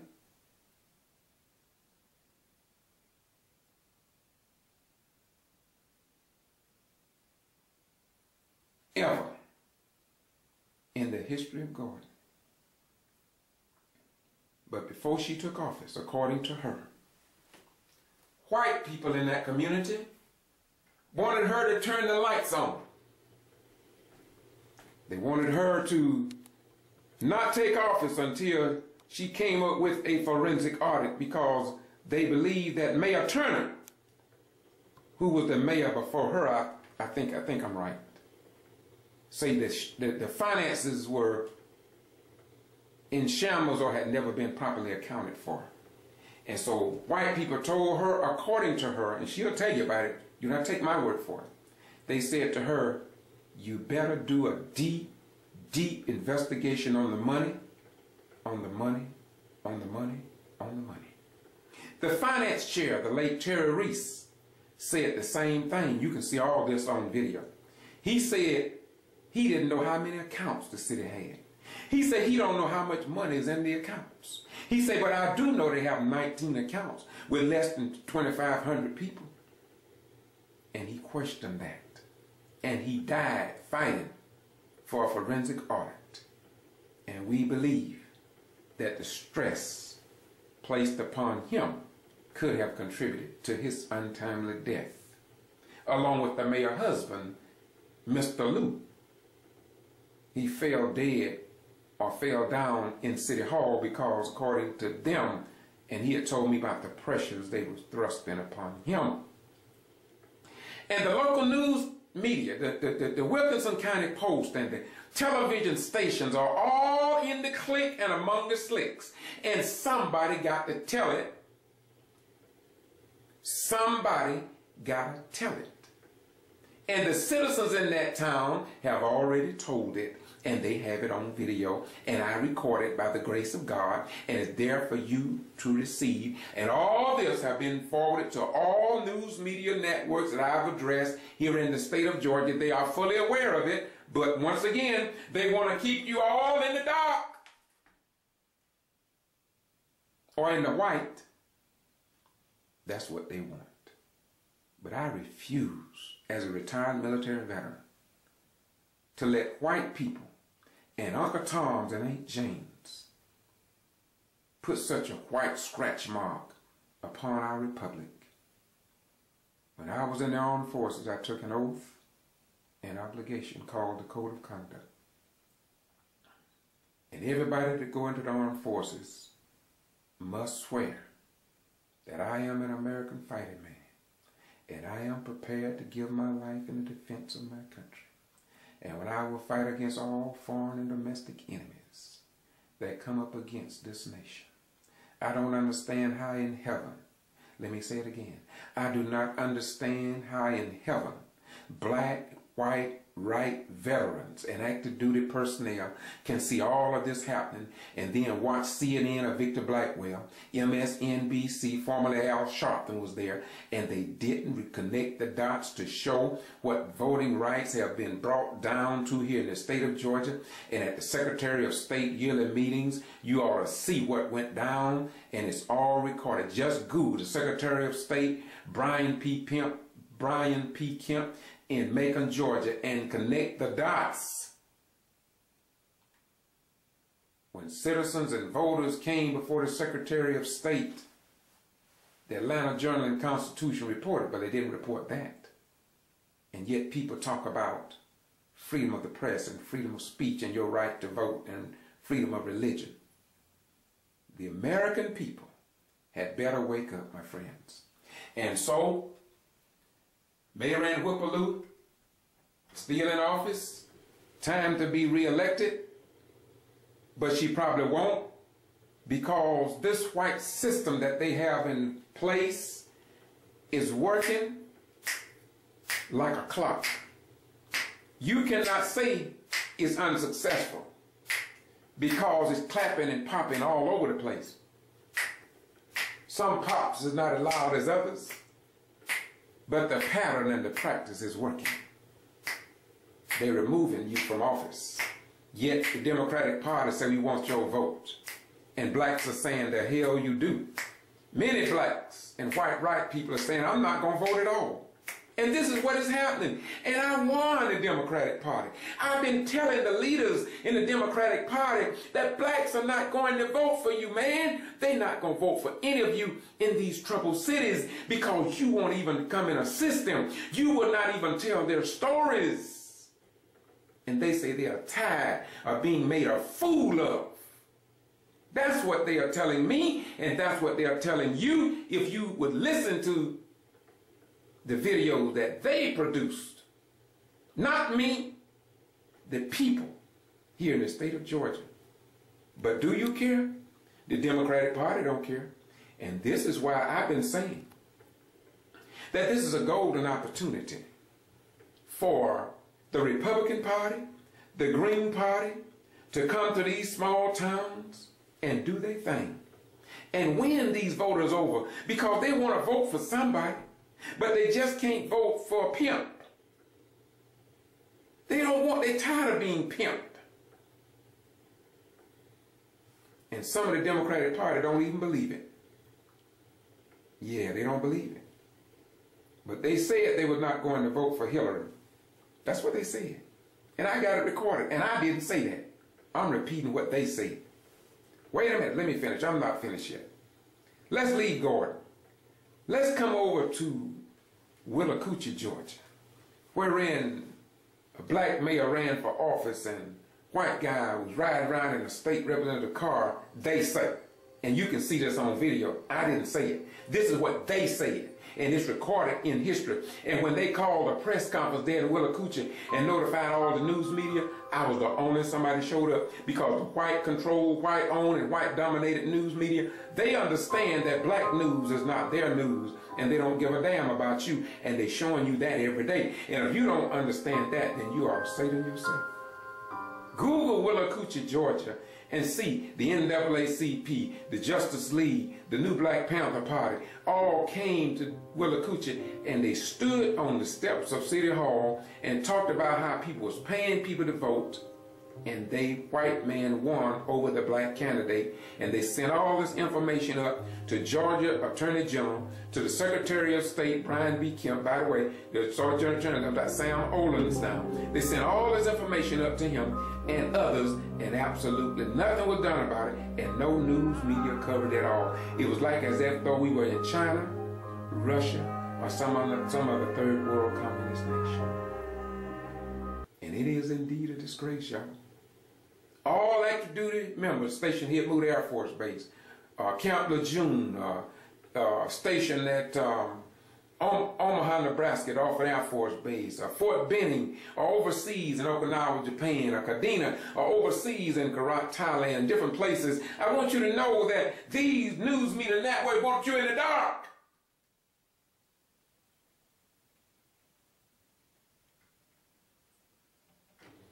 They refuse to turn the light on because they know they can control you when you don't know. Yeah, they can control you when you don't know. Let's leave Willacoochee. Let's come on around now to Augusta and Athens, and to get, I think it's about, let me see, it's 18 that I've covered. It's total about 35. There's another black guy who owns several radio stations. And when we was in Douglas, Georgia, he highlighted all that area up in there, how they have removed black district attorneys and removed other people from office. So that pattern also work up in that area. So you have to listen to the video where we was in Douglas, Georgia. I'm gonna get to Douglas in a minute, and then we'll talk about that. But right now, let's go from Willacoochee to Broxton, Georgia, where $700,000 was missing. And even the city clerk, when I went over to say they hadn't had an audit since 1991, I believe it was. If I got it wrong, don't worry about it because it's on the video. The clerk told us this. See, I'm talking, but I'm only regurgitating what they have already recorded, because your white-owned, white-dominated, and white-controlled Atlanta Journal and Constitution, CNN and MSNBC and ABC and CBS and all these other TV stations refuse to connect the dots, because apparently they are proving that they are part of the problem and zero of the solution. And so the NAACP President Presley took me over, and I interviewed him there. And all you have to do is Google Broxton, Georgia, and $700,000. And the district attorney have yet to bring the individual up on charges. The case been pending now, but it just years have passed. You see, when you are in the clique and among the slicks, you are above the law. That's according to President of the NAACP Presley there in Broxton, Georgia. Don't blame that on me. And if you don't know about it, blame the Atlanta Journal and Constitution. Blame your newspapers.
stated that it had nothing to do with the group.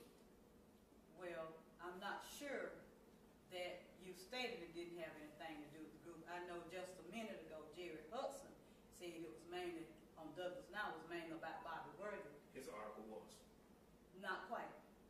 Supported by Commissioner Pearson.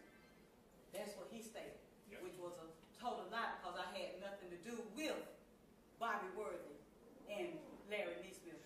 That was totally separable from this whole thing that you all have blown the hell, because that's what you've done. Your name wasn't on that flyer for it, for the meeting, as a supporter? Who held the meeting? You asked me a question. I'm asking you, who held the meeting? I did, and you didn't answer it. Wasn't your name on that flyer? I held the meeting. Sure, my name would be on it. Okay, well, see, that's where you went wrong. That's all we said. No. That's not all you said. That's not all you said.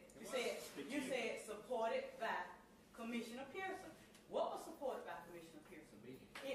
The meeting that I called, that's exactly right. I called the meeting. The Justice League did not call the meeting, first and foremost. They didn't call the meeting. I held a meeting through Southern Rural Black Women's Initiative for Economic and Social Justice. I invited Mr. Bobby Worthy and the NAACP. Let me finish, Mr. Hudson. That was the point of the article, the mention of you. No. You claim that the Justice League held this meeting, which was a lie. It was a lie. You said it, as well as the Douglas Enterprise said it. Justice League did not hold a meeting here in Douglas, Georgia. Southern Rural Black Women's Initiative held a meeting. I invited Mr. Worthy. I invited Mr. O'Hara as district rep for the NAACP. I invited Mr. Hal Presley. And matter of fact, I invited the entire community of the city of Douglas, Coffee County, Georgia. I announced it on my city council meeting. So why in the world tell me would I hold a meeting that's going to succumb to or support hatred towards white people or any other people? Why would I hold a public announcement of a meeting like that? I haven't been in office for 15 years to do something so low down and dirty. See, you had your facts, you had your statements incorrect. Had you all given us the respect and decency to come and ask a question, Luke, you were at the meeting when I announced about that flyer. If you have a concern or an issue about it being to hate white folks or kill white folks, seemed like to me you would have had the courtesy, being that you were there, to have came to me, Commissioner Pearson, what is this about? But no, not one of you, journalism fellas or lady, I'm not sure what part you played in it. So if you did play a part, excuse that comment. Not one of you had the decency or respect to come to me as an elected official and ask the question, what is this all about?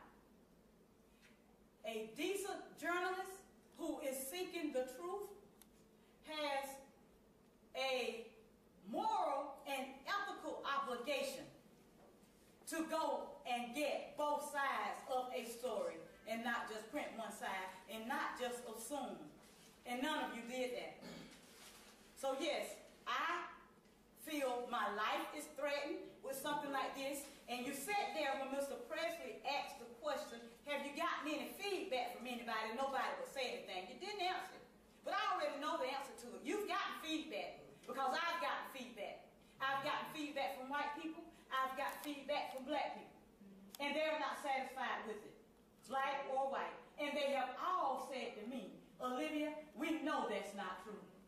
So some people who might not know me might not know. But those who know me know I wouldn't take part in anything that's going to deal with hatred or killing or anything in breaking the law. So on now today, you all want to come and be a part of this press release, this news conference on today, after you have done your damage. Because like I say, damage has been done. Because don't everybody know all of us and what we stand for. It's just the grace of God that those who do know us know we wouldn't dare partake of any such foolishness. And I feel like what you're doing is displaying what you have in your heart to print something like this. Amen. Yes.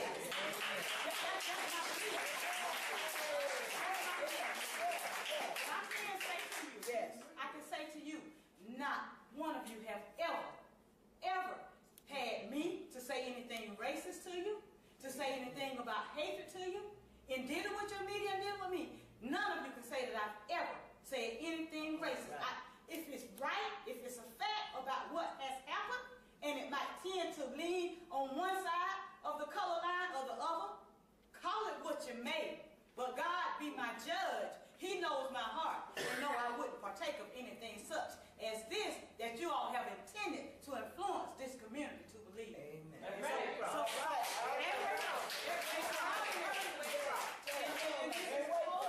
It's totally ridiculous. That's right. It's totally unacceptable.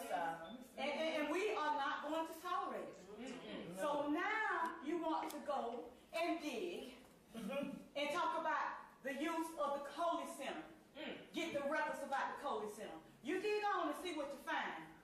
If anybody got any money for using the Coley Center, it definitely was not Commissioner Olivia Coley Pearson. Right? All right. I have never used the Coley Center or any facility of the city of Douglas in an inappropriate manner. That's why I announced the meeting of that we were having on October 3rd. That's why I announced it at my city council meeting. And I said then, anybody who is concerned about the community and would like to help and take part, please come. That was my request. But you all are tending to try to divide this community more and more and more. I'm concerned as to who employs the Douglas Now employees, as well as the Douglas Enterprise. What do these people stand for? I'm really surprised at this time. I'm surprised. Because your editors should have told you, go get the other side. See what they have to say about it before we print this. Should have been fact checked. It should have been. Should have been fact checked. And it's sad. It's sad because it's too late in the day with too much everything that's going on in our surroundings and our communities and our different states. It's too much and too late in the day to try to print something like this to make white folk feel that they need to go and buy guns, which was announced at a church meeting. Announced at church by a white lady that she needs to go and buy a gun because of this group that has been formed. And I suggest to the rest of y'all that y'all go buy one, is what she was quoted as saying. So if it's in y'all's heart to cause this kind of deliberate tension and division, you need to go check yourselves. They damage the community. You need to go check yourselves. God is not pleased. God is not pleased. When I chose to run for office, I found all kind of opposition. Some by black folks, but some by white folks. And ever since I've been in office, I've had to deal with you all saying statements that were not true, trying to blemish my name. So whatever it is you're seeking, I hope you find it. But I can tell you, my name is not going to be blemished because the people know what I stand for. When I talk to the white city employees, Commissioner Pearson, we know you're not like that. But like I say, my concern is the people who do not know me. Who do not know me. Amen. Because my mother, an honorable woman, who I got emails and texts from people telling me when I expressed what was going on my Facebook page, they said, we know what your mother stood for. We know she didn't raise you that way. But I'm wondering, how have you all been raised? Yes, I'm wondering today. I'm wondering today.